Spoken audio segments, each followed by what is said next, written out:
Bien, bueno, como les comentaba, este segundo encuentro tiene como objetivo comenzar a tratar de manera un poco más profunda las cuestiones más particulares de la teoría de la explotación desde un sentido técnico. Si ustedes recordarán, en el primer encuentro yo intenté hacer una clasificación de los tres sentidos posibles de la expresión explotación o del concepto de explotación en Marx. Y uno de ellos era el sentido técnico, que fue el que exploramos, por lo menos sus fundamentos, sus conceptos más básicos, en el primer encuentro. Y la idea ahora es adentrarnos un poco más en cuestiones un poco más teóricas, digamos, relacionadas con las relaciones de producción, el proceso de valorización, el proceso de trabajo, la cuota de plusvalía, los tipos de plusvalía, en fin, ese tipo de asuntos que Marx trata básicamente en el libro primero del capítulo. Entonces, para comprender digamos, a las relaciones de explotación, es necesario comprender en qué marco se realizan o digamos, en qué circunstancias se producen. Y esas circunstancias son justamente el proceso de trabajo y el proceso de valorización. Pero el proceso de valorización, como veremos un poco más adelante, supone el proceso de trabajo. En el primer encuentro comentamos algo sobre esto y pudimos eh, diferenciar varios elementos del proceso de trabajo.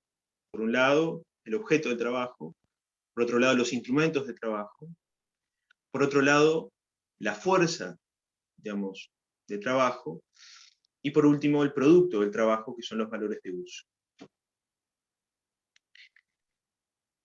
Ahora bien, antes de comprender o antes de analizar el proceso de trabajo, debemos comprender qué es lo que entiende Marx por capital, o qué es lo que entiende Marx por proceso, digamos, por ese proceso de transformación de dinero en capital.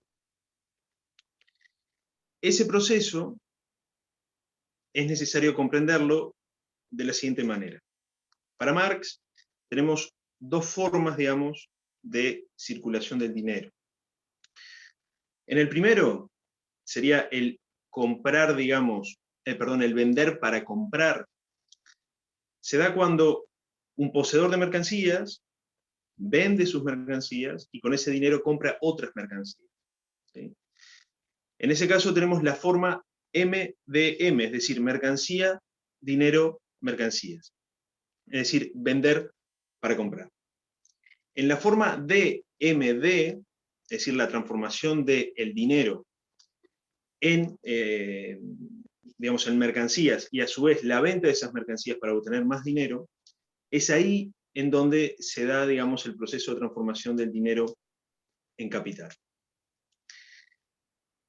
Por lo tanto, tenemos que el dinero se transforma en capital para Marx cuando D es menor que D'. Es decir, que el dinero con el que inicialmente comienza el proceso de circulación de mercancías es menor, en términos cuantitativos, al dinero que se obtiene luego de la circulación de mercancías. Esa diferencia entre el dinero que, digamos, que obtiene el poseedor de mercancías luego de la venta y el dinero con el que inició el proceso de circulación de mercancías es el capital. Y esa diferencia entre D' y D es el plusvalor. Entonces, mientras que la finalidad del proceso de circulación simple de mercancías, es decir, MDM, es la obtención de valores de uso, la finalidad del proceso digamos, de transformación del dinero en capital es la obtención de valores de cambio. ¿Sí? Y por lo tanto, el capitalista, es decir, el poseedor de dinero, se transforma en capitalista cuando su finalidad es la obtención de riqueza abstracta, dice Marx. Es decir, la obtención de ganancias, o lo que es lo mismo, la obtención de plusvalor. Entonces, desde este punto de vista, es la intencionalidad del capitalista, o mejor dicho, la intencionalidad del poseedor de una suma de dinero, lo que transforma al dinero en capital. Es decir, si el poseedor de dinero utiliza únicamente la cantidad de dinero que tiene para obtener mercancías, es decir, la forma M de M, ese dinero no se transforma nunca en capital. Solamente es un medio de intercambio entre mercancías, ¿sí? Como las mercancías, cuando se expresan su valor de cambio a través del dinero, digamos, y no a través de mercancías particulares, como pueden ser en una sociedad sin dinero, a través de actos de trueque o negocios de trueque particulares, sino que cada mercancía puede expresar su valor en una forma de dinero.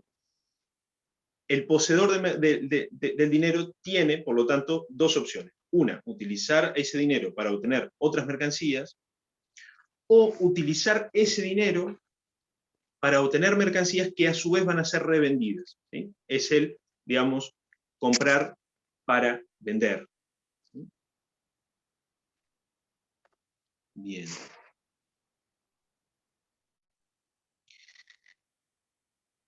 Entonces, el proceso de trabajo, lo que tiene es la siguiente característica. La única forma para transformar el dinero en capital es a través del proceso de trabajo, ¿sí? ¿Por qué? Porque la fuerza de trabajo, según Marx, es la única mercancía que tiene la capacidad de producir valor. Todas las otras mercancías contienen valor, pero contienen valor objetivado, lo que Marx llama trabajo muerto, pero no tienen la capacidad de producir nuevo valor, ¿sí? Entonces, la única forma que tiene el capitalista, que solamente tiene dinero, digamos, para poder producir más dinero, es decir, para poder producir plusvalor, es mediante la contratación de fuerza de trabajo, ¿sí?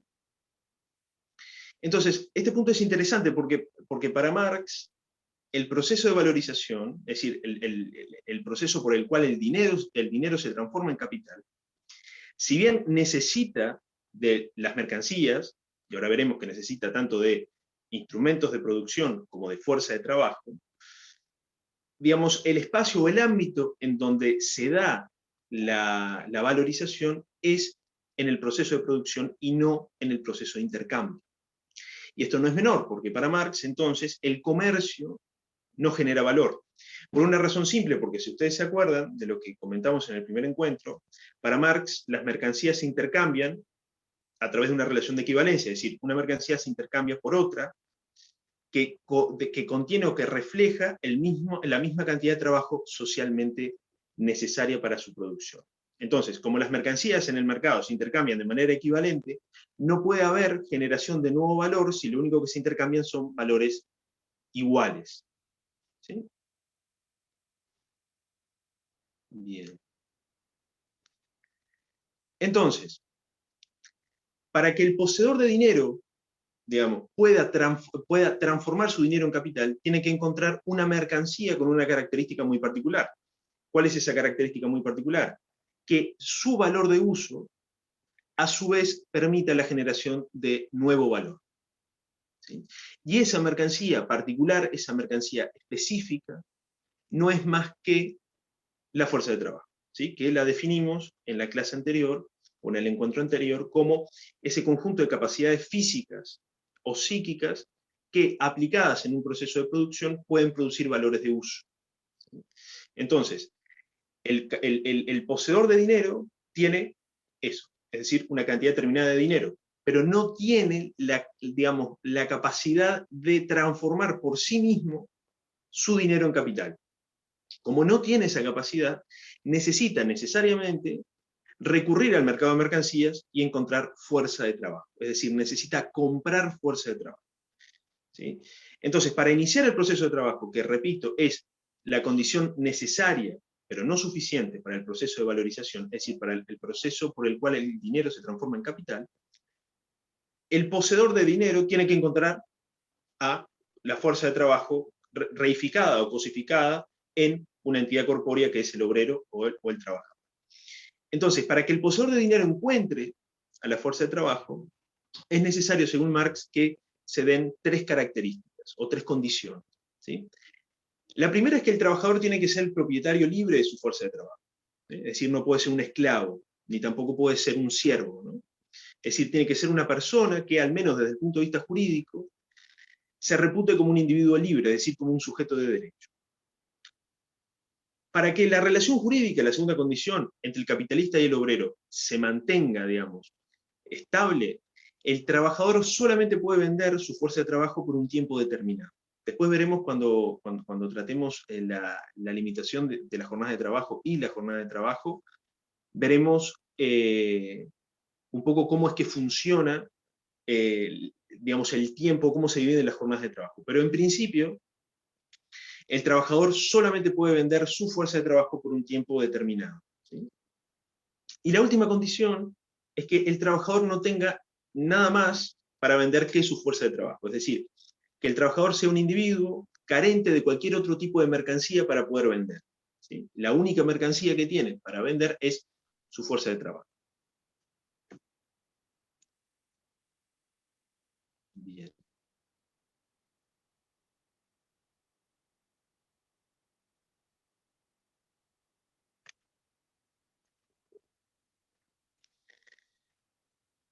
Entonces, la fuerza de trabajo es una mercancía, dice Marx, y por lo tanto tiene valor de uso y valor de cambio, es decir, en un sentido estructural o conceptual no se diferencia de ninguna otra mercancía. Pero desde el punto de vista dinámico, digamos, tiene sus particularidades. La primera de ellas es que la mercancía, fuerza de trabajo, reside o expresa su valor de uso en su aplicación, en su ejecución. Es decir, el valor de uso que le representa o que le reporta la fuerza de trabajo para el capitalista es la posibilidad de ser usada, ¿sí? Pero además tiene una segunda característica la fuerza de trabajo, que es la única mercancía que al momento de ser usada puede también generar nuevo valor, ¿sí? Es decir, a diferencia de lo que sucede con las mercancías, en tanto materia inerte, que son solamente receptáculos o contenedores de valor, es decir, que es trabajo objetivado o trabajo muerto en los términos de Marx, la fuerza de trabajo es trabajo vivo, es decir, es potencialidad de creación de nuevo valor, ¿sí? Entonces, por eso es que el capitalista satisface su necesidad de valorizar, digamos, su dinero, es decir, de transformar su dinero en capital, en la fuerza de trabajo, o en el uso de la fuerza de trabajo, ¿sí? Pero además, lo que sucede con la fuerza de trabajo es que, a diferencia de otras mercancías, su uso no es inmediato, es decir, cuando el capitalista contrata con el trabajador,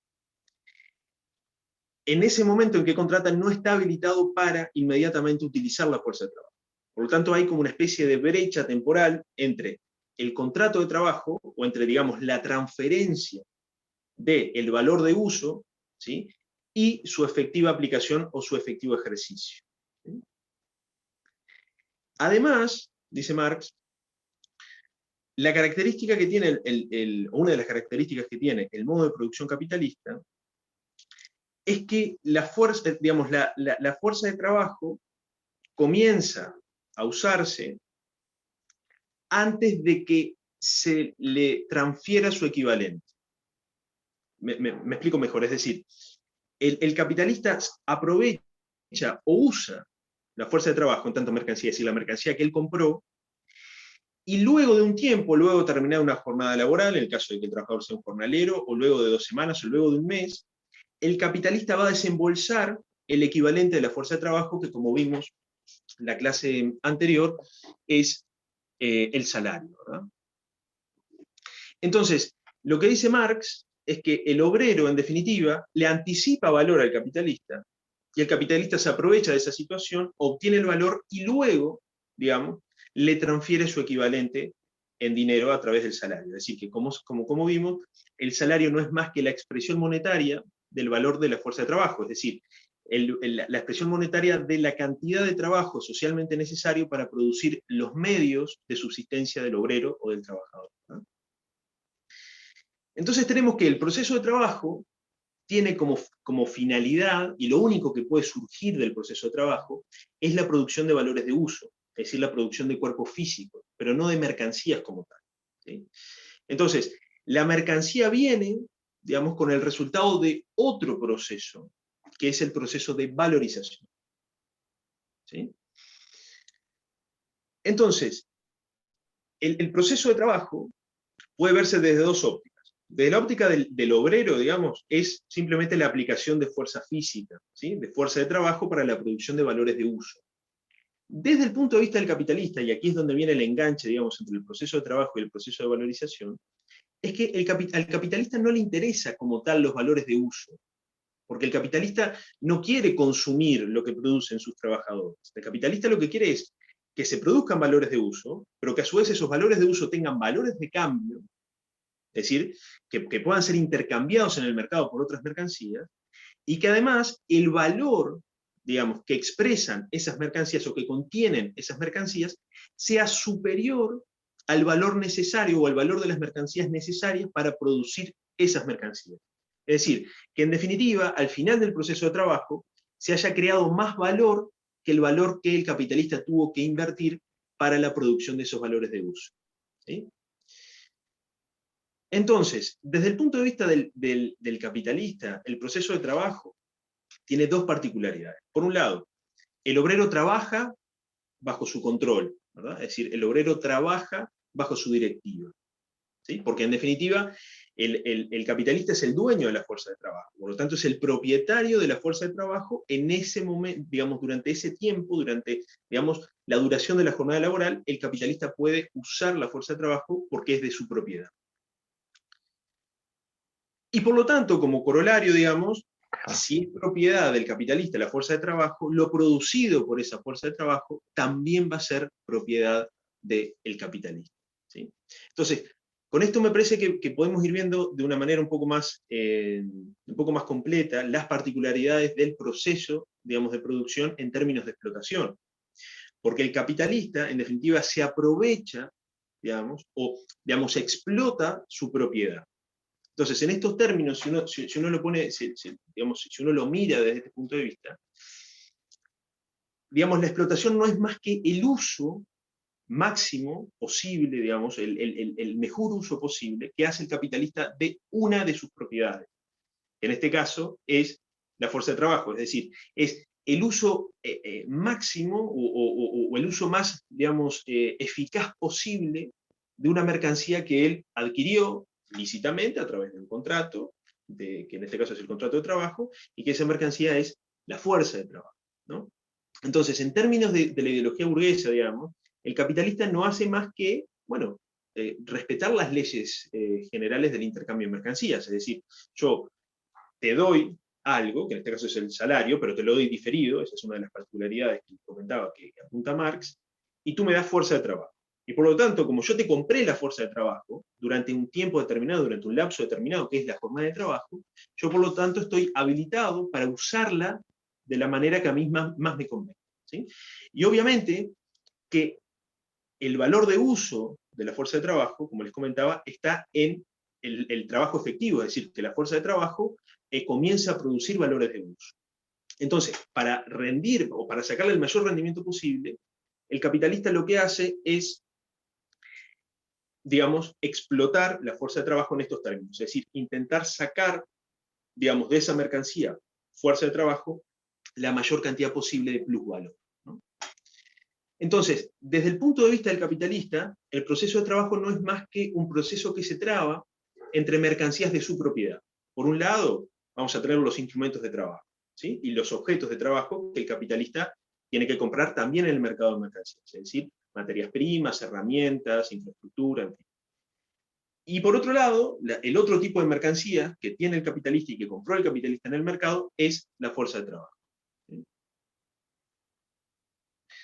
Bien.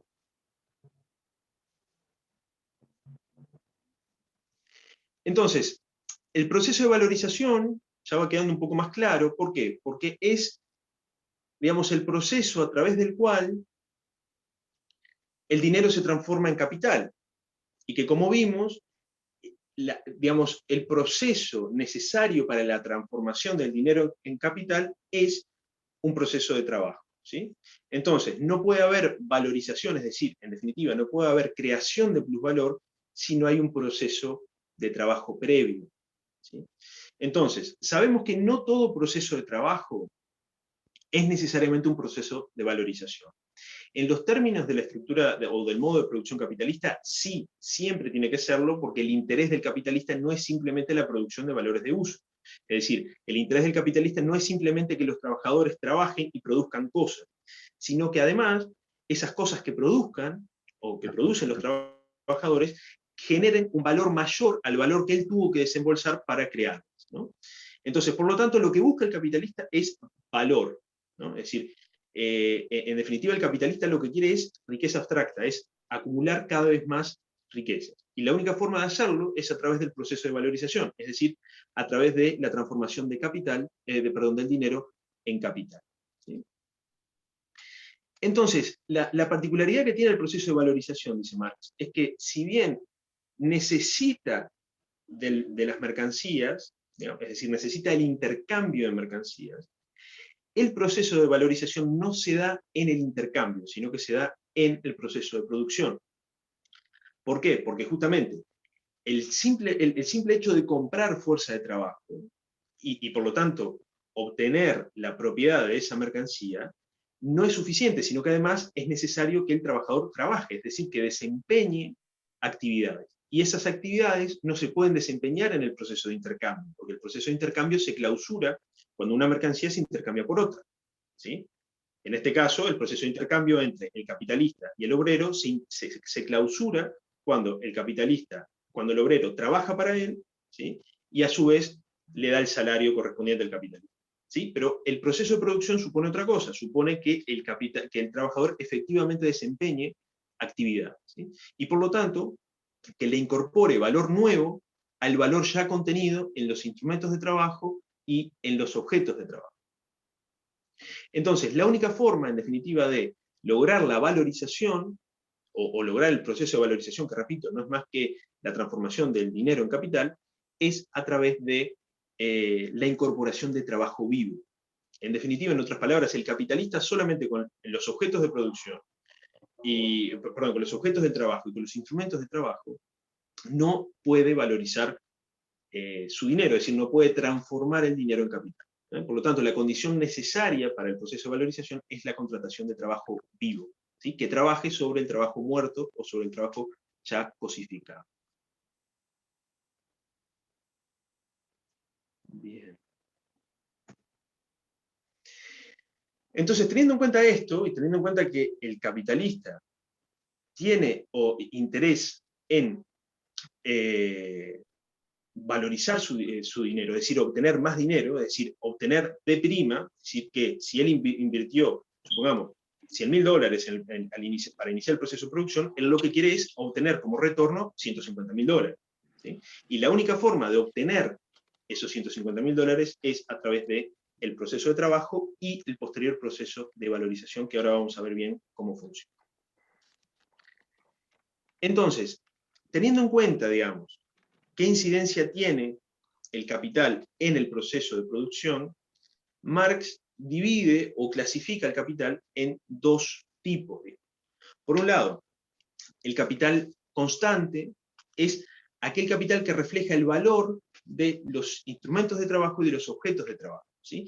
Es aquella parte del capital, dice Marx, cuyo valor se mantiene estable durante todo el proceso de trabajo, ¿sí? Es decir, que es el capital que no produce valor, ¿sí? Es decir, es trabajo objetivado o trabajo muerto, ¿no? En cambio, el capital variable es esa suma de dinero, dice Marx, que se destina a la obtención de fuerza de trabajo, ¿sí? ¿Y por qué es variable, dice Marx? Bueno, porque, digamos, el capital variable a su vez permite la producción de nuevo valor. Y ahí es donde está, digamos, una de las características fundamentales del proceso de valorización. Es decir, el capital variable, digamos, supongamos que el capitalista desembolsa, supongamos, 100.000 pesos para salarios, ¿sí? Es decir, para comprar fuerza de trabajo. Lo que dice Marx es que el propio proceso de valorización, ¿sí?, lo que hace es que en un momento el valor que produce el trabajador, digamos, va a ser equivalente al valor que desembolsó el capitalista en concepto de salarios, es decir, en concepto de capital variable. Pero dice Marx que el proceso de valorización lo que exige es que el proceso de trabajo continúe más allá del tiempo necesario para equivaler a los salarios. Es decir, que el trabajador trabaja un momento, digamos, o un periodo de la jornada de trabajo, para poder producir el valor suficiente o equivalente al valor de los medios necesarios para su supervivencia. Es decir, el trabajador trabaja, digamos, llega a un punto que en su jornada de trabajo produce el valor suficiente para poder sobrevivir, ¿sí?, o para poder comprar las mercancías necesarias para su supervivencia. Pero como el capitalista lo que quiere es plusvalor, al capitalista no le sirve con que el trabajador culmine su jornada de trabajo en ese momento, sino que a lo que el capitalista le sirve es que el trabajador continúe trabajando, es decir, continúe produciendo valor.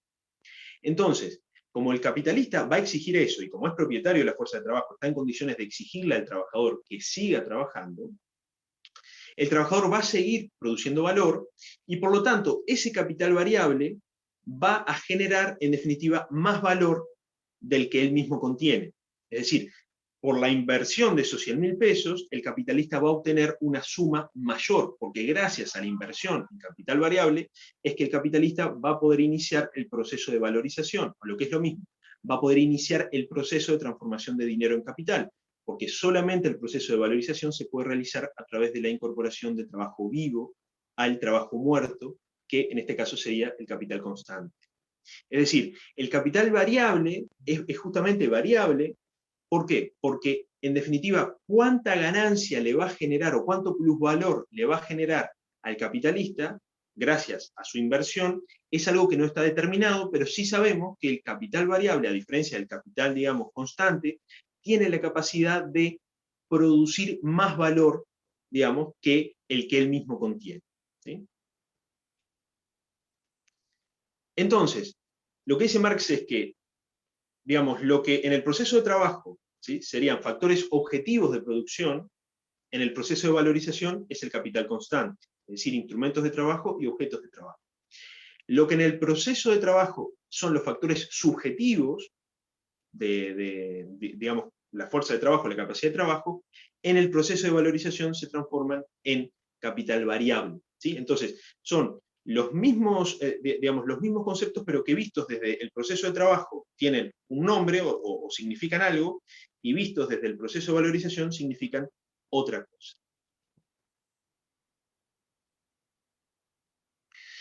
Entonces, el proceso de valorización no es más que la producción de plusvalía, ¿sí?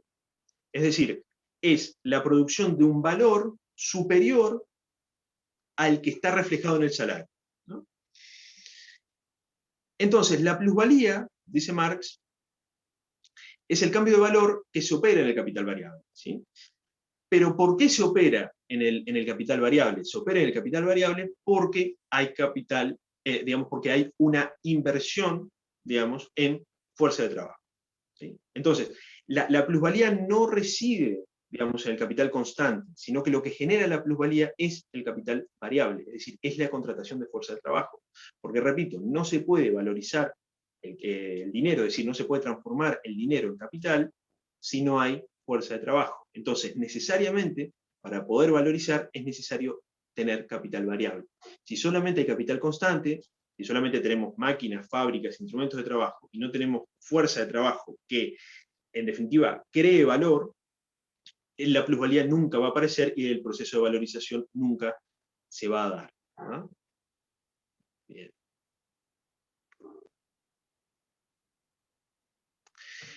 Entonces, lo que les comentaba, la jornada laboral, teniendo en cuenta esto que les comentaba, se divide en dos bloques, digamos, o en dos momentos, ¿sí? Supongamos que hay una jornada laboral de 8 horas. Lo que dice Marx es que una cantidad de horas se van a, digamos, están representadas por el trabajo necesario. Es decir, en un determinado lapso, el trabajador va a producir el valor necesario para obtener las mercancías necesarias para su subsistencia. Es decir, en un momento de la jornada de trabajo, el trabajador produce el valor equivalente al valor de su fuerza de trabajo, ¿sí? Pero, como les comentaba, el capitalista lo que quiere es que el trabajador siga trabajando, es decir, que el trabajador siga produciendo valor por encima de ese equivalente, ¿sí? ¿Por qué? Porque en definitiva ese equivalente está reflejado en el capital variable. Entonces el capitalista lo que quiere es que el trabajador produzca un valor superior al valor contenido en el capital variable, que no es más que el valor de los salarios, ¿no? Entonces lo que el capitalista quiere es que el trabajador siga trabajando y siga produciendo un valor superior al que él tuvo que desembolsar en concepto de salarios o en concepto de capital variable, ¿no? Y ese periodo, digamos, o ese lapso de la jornada de trabajo que excede al trabajo necesario es lo que Marx llama el plus trabajo. Y el plus trabajo es el ámbito en donde se produce la plusvalía. ¿Sí? ¿Por qué? Porque en el trabajo necesario tenemos simplemente un proceso de creación de valor. Es decir, el trabajador está creando valor y está creando un valor equivalente al valor de su fuerza de trabajo. Si la jornada de trabajo continúa y el trabajador sigue trabajando y sigue produciendo valor, ese excedente es el plusvalor. ¿Pero por qué hay plusvalor? Y hay plusvalor porque hay plus trabajo. Es decir, porque el trabajador ya no está trabajando para sí mismo, está trabajando pura y exclusivamente para el capitalista. Y esto no es menor, esto es muy importante. Está trabajando para el capitalista sin ningún tipo de remuneración. Es decir, hay una dimensión de trabajo gratuito, de trabajo no remunerado, que eso es el plus trabajo. Porque ese valor que genera el trabajador en el plus trabajo no está compensado por ningún tipo de salario, porque el salario solamente cubre al valor que genera el trabajador en el periodo de la jornada de trabajo en donde se produce el trabajo necesario. Entonces, tenemos la estructura de la plusvalía. Es decir, entre el trabajo necesario y el trabajo, o el plus trabajo, digamos, entre esa relación o entre esa razón, es donde se expresa, digamos, la plusvalía, ¿verdad?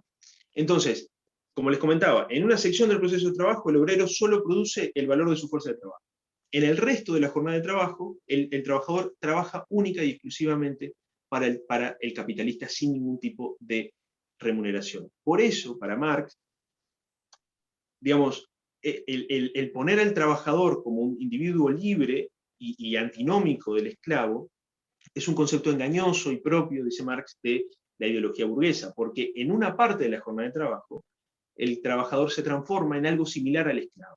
¿Sí? Entonces, la diferencia entre el esclavo y el trabajador asalariado, según Marx, es que el esclavo no recibe ningún tipo de compensación por su trabajo, ¿sí? O por lo menos no recibe una compensación en términos de dinero. El esclavo solamente recibe aquello que es absolutamente mínimo para poder reproducirse o para poder mantenerse. Pero la clave del trabajo asalariado es esta división entre trabajo necesario por un lado y plus trabajo por otro, ¿verdad? Bien. Entonces, la relación entre plus trabajo y trabajo necesario es lo que Marx llama la cuota de plusvalía, ¿sí? Entonces, mientras digamos, la proporción del plus trabajo sea mayor que la proporción del trabajo necesario en lo que es la jornada de trabajo en su totalidad, habrá más cuota de plusvalía. Entonces, si supongamos de plus trabajo tenemos 6 horas y de trabajo necesario tenemos 2, ahí habrá una cuota de plusvalía. Si de trabajo necesario hay 4 horas y de plusvalor hay 4, vamos a decir que esa cuota de plusvalía es menor que la anterior. ¿Por qué? Porque el plus trabajo representa una proporción menor en lo que es la jornada de trabajo en relación al trabajo necesario. Es decir, el trabajador trabaja menos para el trabajador en comparación. Entonces, dice Marx, para calcular la cuota de plusvalía, lo que tenemos que hacer es tomar en cuenta cuál es el valor total del producto, ¿no? Restarle el capital constante y por lo tanto nos va a quedar únicamente el capital variable, y eso es lo que debemos tener en cuenta al momento de dividir plus trabajo y trabajo necesario, ¿no? Bien. Otro concepto relacionado con la plusvalía es la masa de plusvalía. Es decir, lo que dice Marx es que la masa de plusvalía supone la cuota de plusvalía, es decir, un determinado grado de explotación de la fuerza de trabajo, y que la masa de plusvalía no es más la cantidad de plusvalor que todos los obreros que él contrató le reportan al capitalista en una jornada de trabajo o en un tiempo determinado, ¿verdad?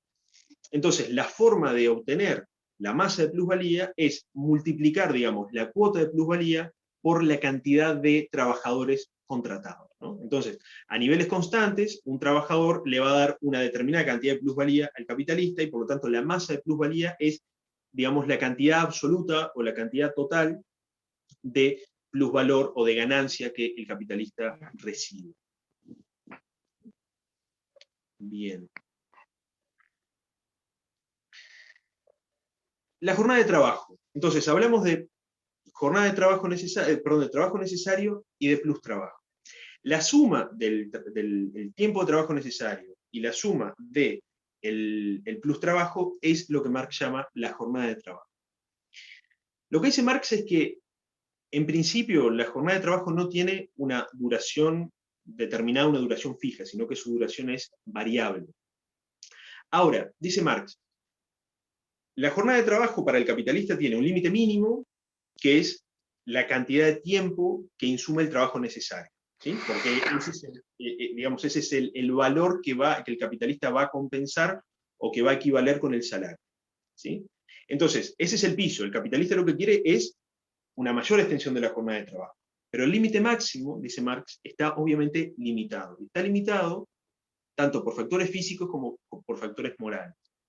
Lo que quiere decir Marx con esto es que el capitalista no puede extender la jornada de trabajo de manera ilimitada. No puede hacer trabajar a una persona 40 horas corridas, digamos.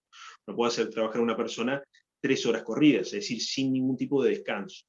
Entonces, los límites físicos a los que se refiere Marx son límites propios de la corporeidad humana, es decir, los trabajadores necesitan descansar, necesitan alimentarse, necesitan hacer ejercicio físico, y digamos, ese límite también le sirve al capitalista porque, bueno, porque necesita de alguna manera que sus trabajadores se conserven con un mínimo de salud física, ¿no? Entonces, por lo tanto, sobreexplotar a los trabajadores a límites inhumanos sería hasta contraproducente para el capitalista y redundaría en un perjuicio en el proceso de producción, porque obviamente los trabajadores no trabajarían con la misma capacidad. Y después, lo que Marx llama límites morales, es un concepto un poco más difuso, pero también es interesante, porque Marx entiende que los trabajadores también tienen inquietudes intelectuales, culturales, que también de alguna manera limitan la extensión de la jornada de trabajo, ¿sí? La extensión de la jornada máxima de trabajo. Bien.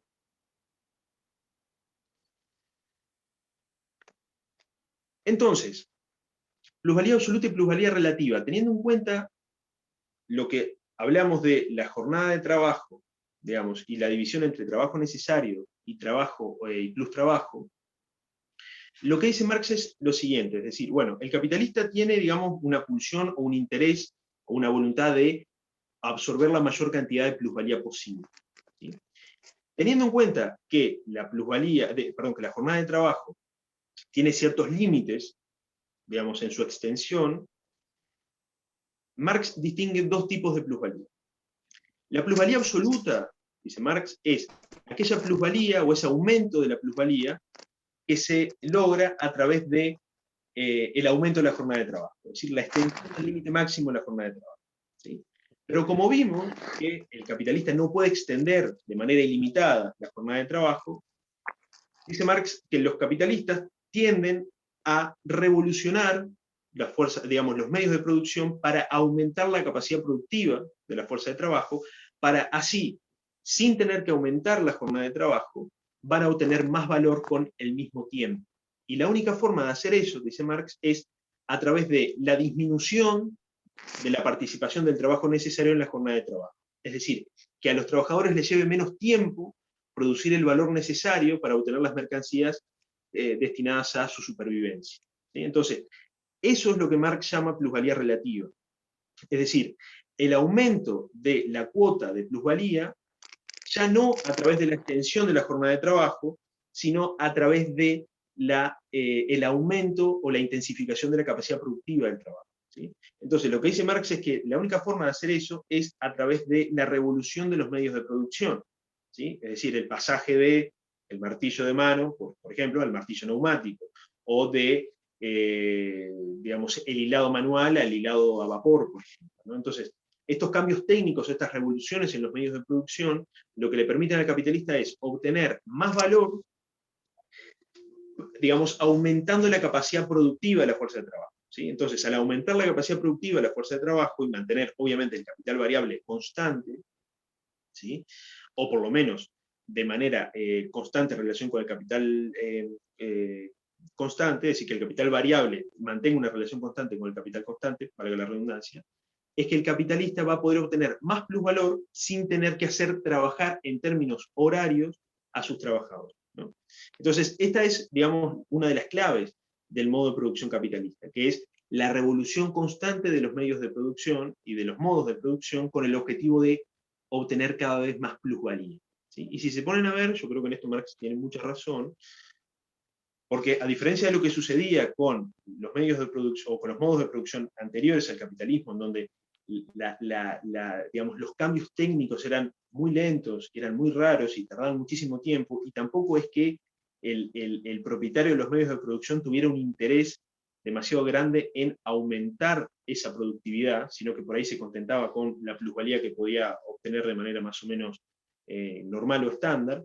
El capitalista, digamos, movido por esa sed de plusvalor, lo que quiere constantemente es obtener más plusvalor, es decir, aumentar la cuota de plusvalía o el grado de explotación de la fuerza de trabajo.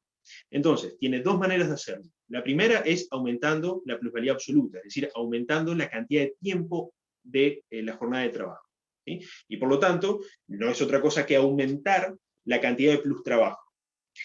Si eso no lo puede hacer, o llega a un punto que llega a los límites físicos y morales de la extensión de la jornada de trabajo, el capitalista tiene que echar mano a la revolución de los medios técnicos de producción, ¿sí? O de los modos de producción, para obtener un aumento de la plusvalía relativa. ¿Por qué es relativa? Bueno, porque en definitiva lo que termina pasando es que el plusvalor, el plus trabajo, aumenta su participación en la jornada de trabajo y disminuye la participación del trabajo necesario en la jornada de trabajo. Es decir, ahora los trabajadores, como producen mucho más valor, debido a estas revoluciones técnicas, les va a llevar menos tiempo producir el equivalente de su fuerza de trabajo, y por lo tanto van a tener más tiempo, digamos, para trabajar para el capitalismo.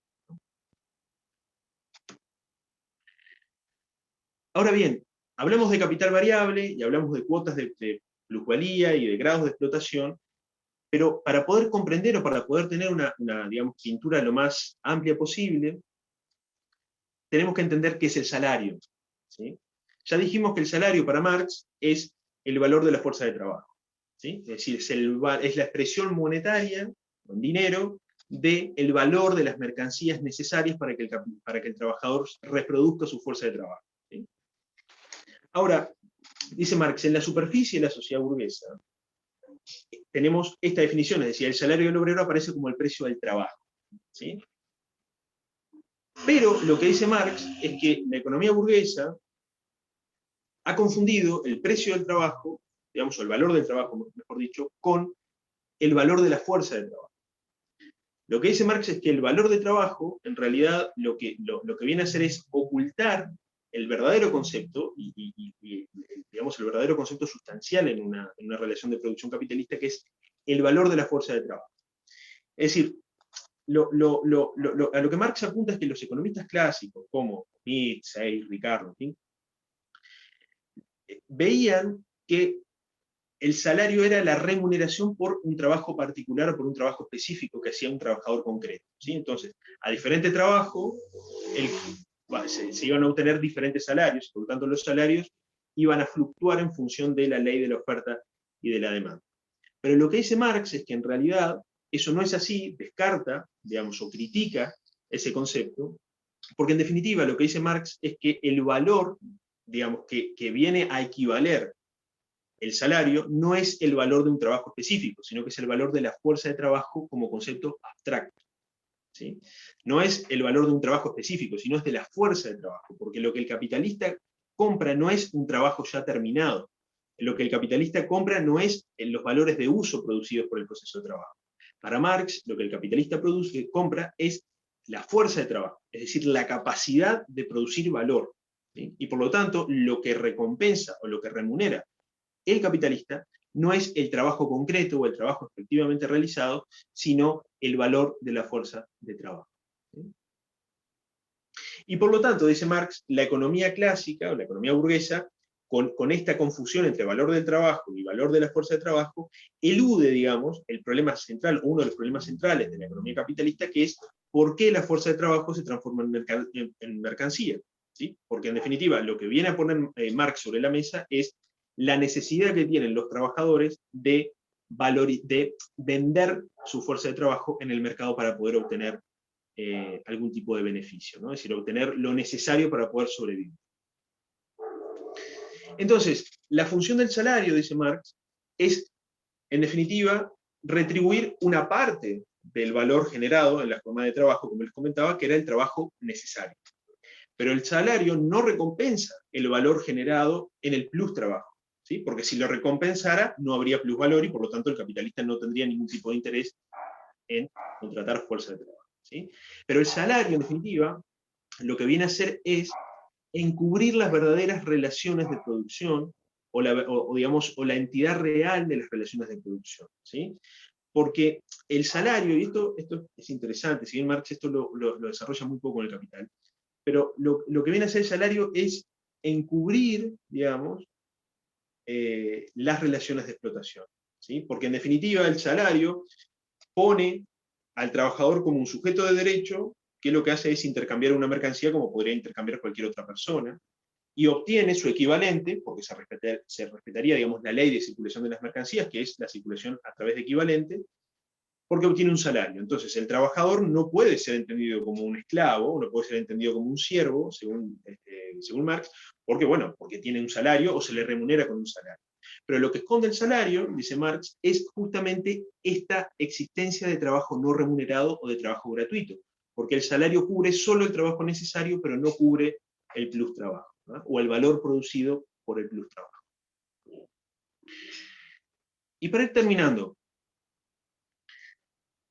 Marx dedica, en el capítulo 13 del Capital, un análisis histórico y un análisis bastante interesante de, digamos, el proceso de maquinización, de revolución, digamos, de las herramientas, de la conversión o de la transformación de las herramientas en máquinas. ¿Sí? Entonces, lo que dice Marx, y esto es interesante porque en definitiva cuando Marx analizó las relaciones de producción capitalistas, él las estaba analizando en el marco de la revolución industrial, y por lo menos la segunda revolución industrial, ¿sí? Para ser más concreto. Entonces, hay que entender que las relaciones de producción bajo la gran industria tienen ciertas características particulares.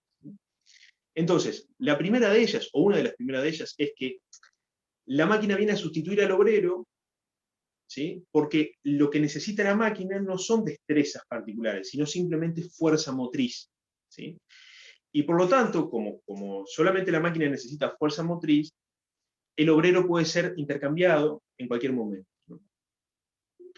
Y por lo tanto, eso genera una serie de efectos, digamos, o de consecuencias importantes en el trabajo y en las relaciones de producción y en la vida del obrero.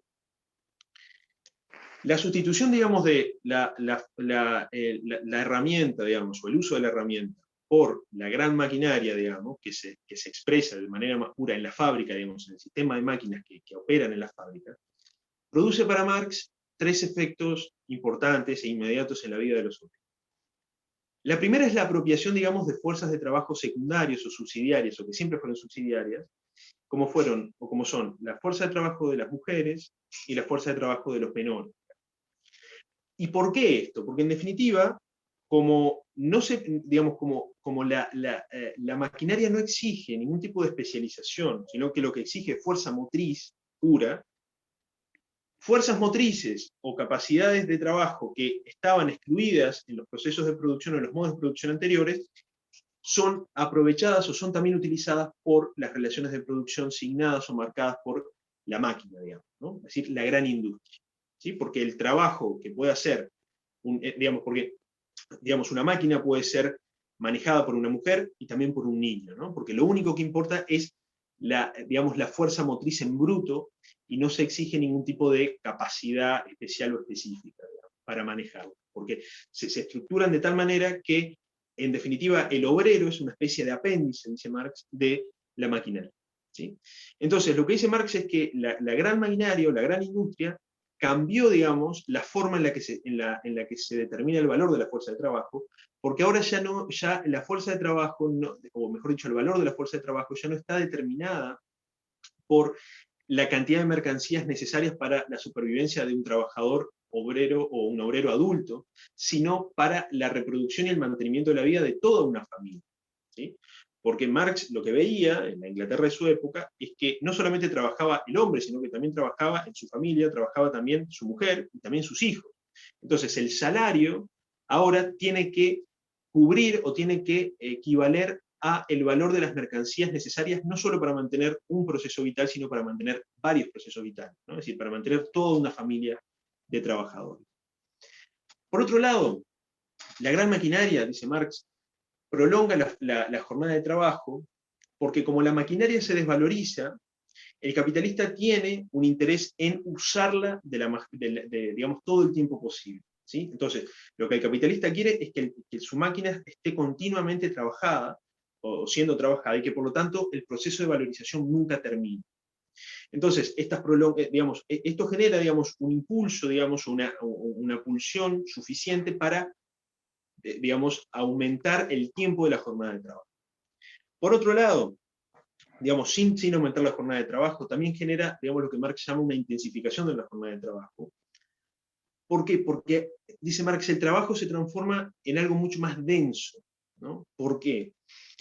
Porque ya, digamos, esos tiempos o esos descansos que los trabajadores se podían dar, digamos, trabajando en talleres o trabajando con herramientas simples, con la máquina no. ¿Por qué? Porque la máquina tiene un proceso que es autónomo y que el trabajador tiene que acompañar ese proceso. Por ejemplo, una máquina de vapor necesita ser continuamente alimentada con carbón, por ejemplo, digamos, en la época de Marx. Entonces, digamos, las demandas de la máquina no paran, sino que son constantes siempre y cuando estén en funcionamiento. Por lo tanto, el trabajador se transforma nuevamente en una especie de apéndice de la máquina, y los tiempos que establece la máquina son los tiempos o el ritmo que debe adaptarse a los que debe adaptarse el trabajador, ¿sí? Entonces, se intensifica en términos de, bueno, el trabajador tiene que estar continuamente trabajando, ¿no? Y eso también explica o se vincula con lo que hablábamos de la producción, digamos, de la plusvalía relativa. Es decir, la introducción de máquinas en el proceso de producción, en el proceso de trabajo, aumenta la plusvalía en términos relativos, porque ahora los trabajadores van a tener que trabajar mucho más intenso, es decir, porque van a tener la capacidad de producir mucho más valor en menos tiempo, ¿no?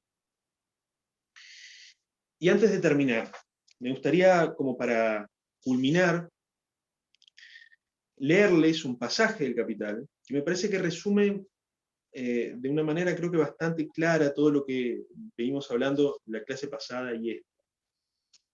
Dice Marx en el tomo primero del Capital, dice: dentro del proceso de producción, el capital fue haciéndose con el mando del trabajo, es decir, de la fuerza de trabajo activa o del obrero mismo. El capital personificado, el capitalista, cuida de que el obrero ejecute su obra ordenadamente y con el grado adecuado de intensidad. El capital se convierte, además, en una relación coactiva que obliga a la clase obrera a ejecutar más trabajo del que exige el estrecho círculo de sus necesidades elementales. Y como productor de laboriosidad ajena, como extractor de plustrabajo y explotador de la fuerza de trabajo, excede en energía, desenfreno y eficacia a todos los sistemas de producción precedentes, basados directamente en el trabajo forzado. En primer lugar, el capital subordina el trabajo a las condiciones técnicas en que lo encuentra históricamente. Por tanto, no altera inmediatamente el modo de producción. La producción de plusvalía en la forma expuesta hasta ahora, mediante la simple prolongación de la jornada de trabajo, aunque esto también se puede aplicar a la plusvalía relativa, se presentaba pues independientemente de todo cambio en el modo de producción mismo. no era menos efectivo en la anticuada panadería que en la moderna hilandería de algodón. Si consideramos el proceso de producción bajo el punto de vista del proceso de trabajo, veremos que el obrero no se comporta con los medios de producción como capital, sino como simple medio y material de su actividad productiva orientada a un fin. En una tenería, por ejemplo, trata las pieles como su mero objeto de trabajo. No es al capitalista al que le curte la piel. La cosa cambia en cuanto consideramos el proceso de producción bajo el punto de vista del proceso de valorización. Los medios de producción se transforman inmediatamente en medios para la absorción de trabajo ajeno. Y no es el obrero el que utiliza los medios de producción, sino que son los medios de producción los que utilizan al obrero. En vez de ser consumidos por él como elementos materiales de su actividad productiva, son ellos los que consumen a él, son ellos los que los consumen a él como como fermento de su propio proceso vital. Y el proceso vital del capital consiste solamente en su movimiento como valor que se valoriza a sí mismo. Hornos de fundición y edificios fabriles que descansan por la noche y no absorben ningún trabajo vivo son pura pérdida para el capital. Por eso constituyen los hornos de fundición y los edificios fabriles un derecho al trabajo nocturno de las fuerzas de trabajo. La simple transformación del dinero en factores objetivos del proceso de producción, en medios de producción, convierte a estos últimos en títulos de derecho y de fuerza sobre el trabajo ajeno y el plustrabajo. Finalmente, el ejemplo siguiente muestra cómo se refleja en la conciencia de las cabezas capitalistas esta inversión peculiar y característica de ellas. Sí, este absurdo de la relación entre trabajo muerto y trabajo vivo, entre valor y fuerza creadora de valor. Creo que con este pasaje, que si bien Marx lo enmarca en el proceso, digamos, o en la producción absoluta de plusvalía, me parece que resume de una manera, creo, lo más clara posible, lo que Marx tiene en mente cuando está hablando de explotación. Es decir, en el proceso de valorización, y me parece que esto es una buena forma de concluirlo hoy, en el proceso de valorización, el capitalista se transforma o ejerce un control absoluto del trabajador, y el trabajador se vuelve un mero instrumento de trabajo más. ¿Sí? Entonces, esa diferenciación entre elementos objetivos y elementos subjetivos en el proceso de trabajo se pierde o se difumina en el proceso de valorización, porque para el capitalista, el trabajador es una mercancía más, o es un instrumento de trabajo más, como pueden ser una herramienta o una máquina. Entonces, con esto me gustaría terminar por hoy y dejar abierta la puerta para la clase de la semana que viene, o el encuentro de la semana que viene, en donde tocaremos, me parece que el aspecto más interesante de este tema, que son las consideraciones morales de la explotación.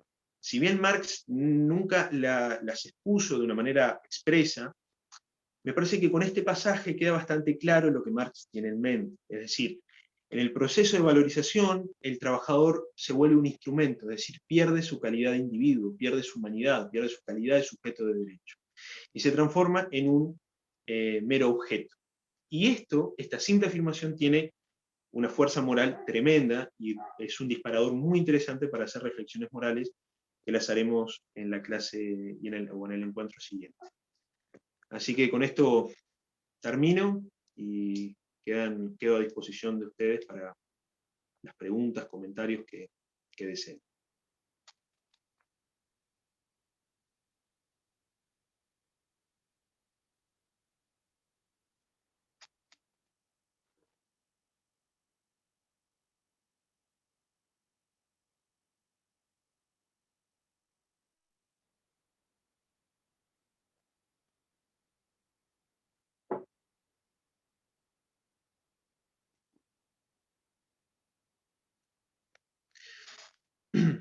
No sé si hay alguien que tenga alguna pregunta.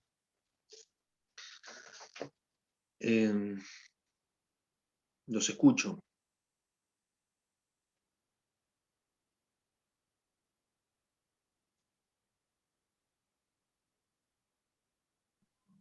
Mati, Sí, Valentín, Valentín, ¿cómo estás? ¿cómo andás?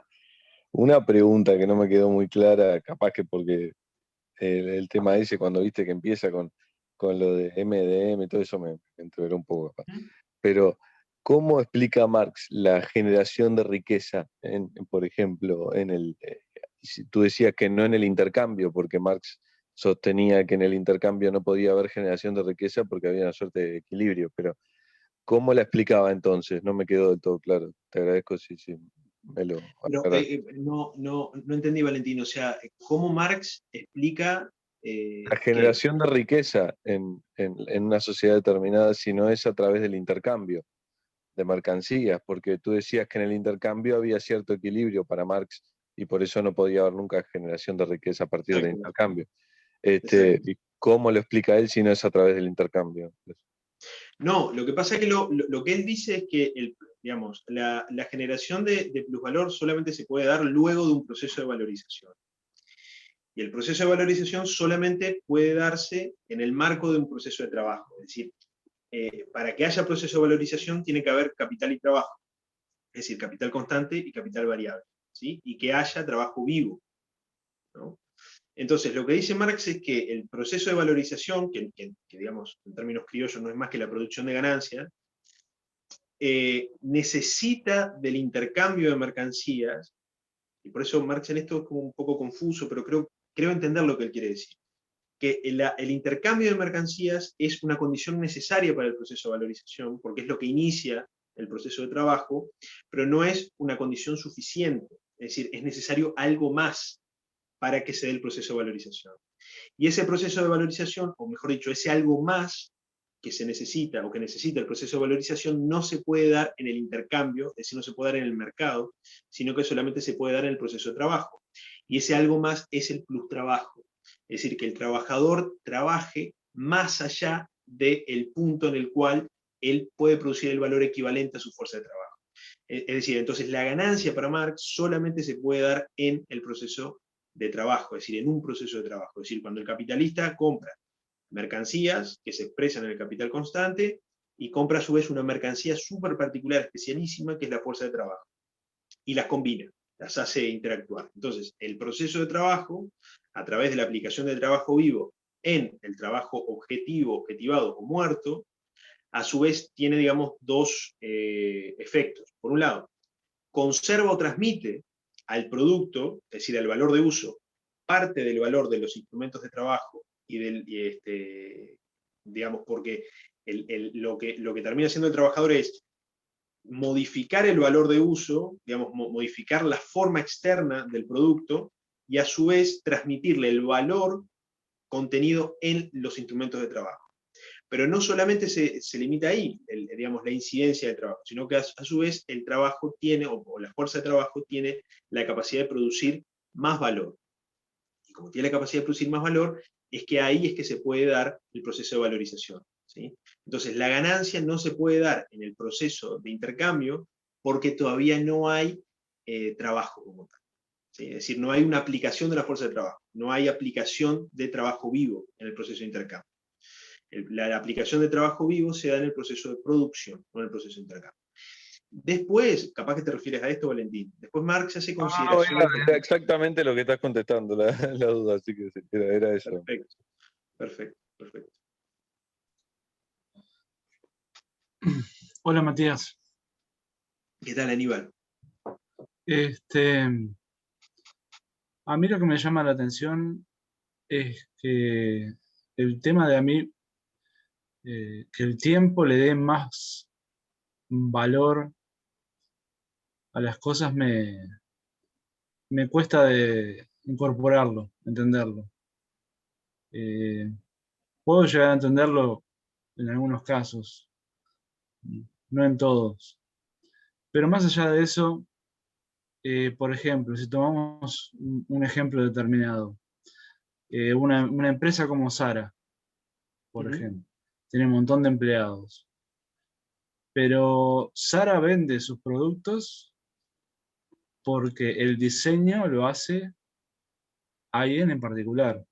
Supongámosle que es el dueño o tiene un estilo particular de diseño que a la gente, bueno, le gusta usarlo y por eso tiene determinado valor.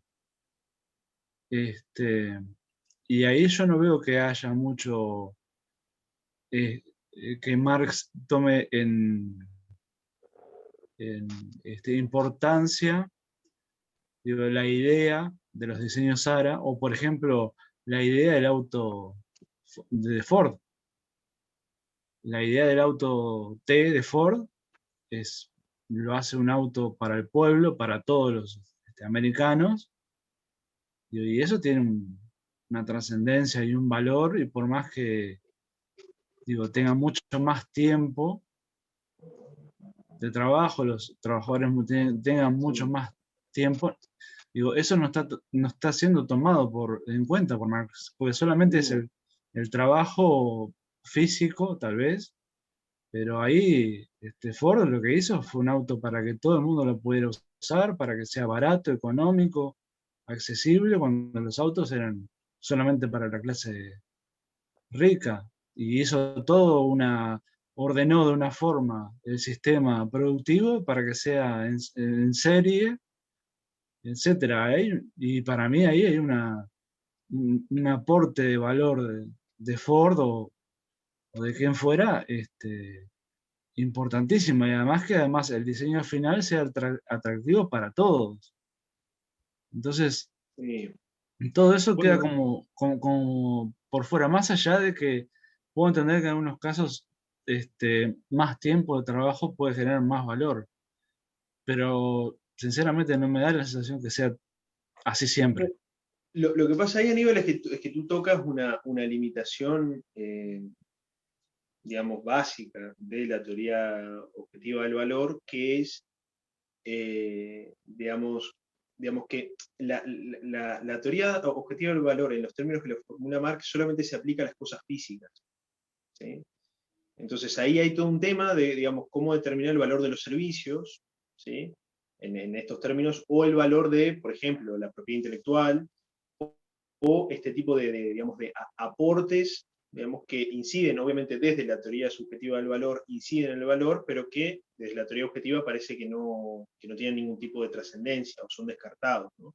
Porque como, digamos, ese diseño no se transforma o no se puede traducir en una cosa física como tal, sino que es más una idea, o es una determinada concepción, o es digamos, es una forma de, digamos, ahí va, en términos marxistas podemos decir que eso es simplemente, digamos, solamente incide en el valor de uso, digamos, porque inciden en el cuerpo físico de la mercancía, pero no tiene nada que ver con el valor, digamos, ¿no? Porque para Marx, como comentábamos en el encuentro anterior, el valor de uso está absolutamente descartado como determinante del valor, ¿no? Es decir, lo único que determina el valor es la cantidad de trabajo socialmente necesario para producir tal o cual mercancía. Entonces, claro, si estamos hablando de diseños, por ejemplo, de innovaciones, por ejemplo, porque Marx, digamos, de la teoría marxista no se puede explicar la innovación, ¿no? Es decir, digamos, el valor de la creatividad, eso está, digamos, porque es imposible. Es imposible explicarlo porque, digamos, una actividad creativa, un nuevo invento, no puede ser reducido a un trabajo socialmente necesario, porque justamente es algo absolutamente extraordinario. Entonces, ¿cuánto trabajo socialmente necesario, digamos, requiere la producción de, qué sé yo, no sé, un nuevo modelo en computadoras, o un nuevo diseño de un chip, por ejemplo?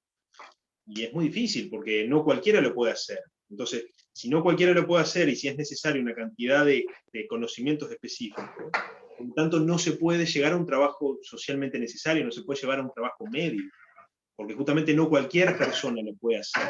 Entonces, eso no se puede medir en cantidad de horas de trabajo. Entonces, obviamente que eso en Marx no incide, tiene cero incidencia. Tiene cero incidencia por esto mismo.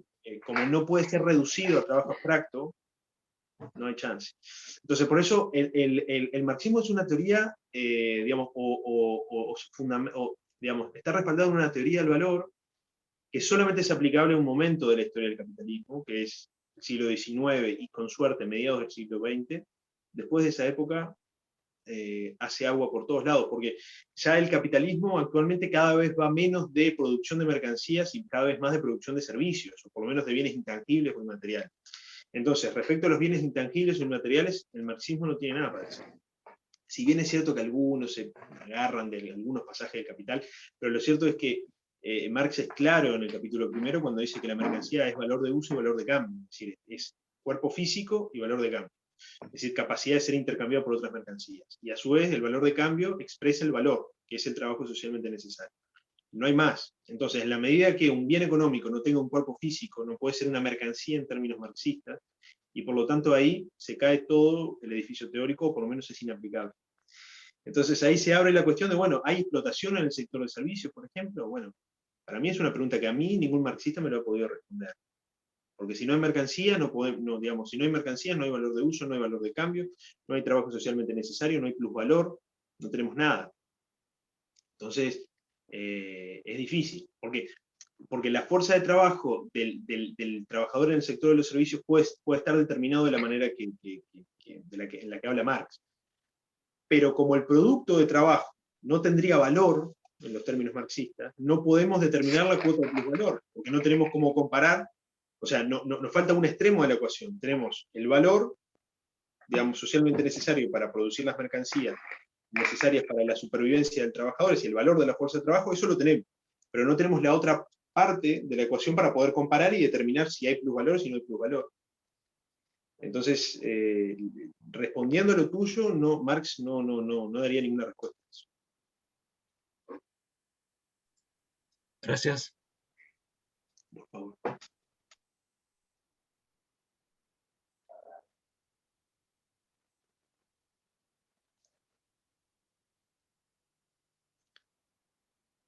sé si alguien quiere hacer un comentario más, o si no podemos ir cerrando acá, si no hay alguna otra pregunta, comentario, sugerencia.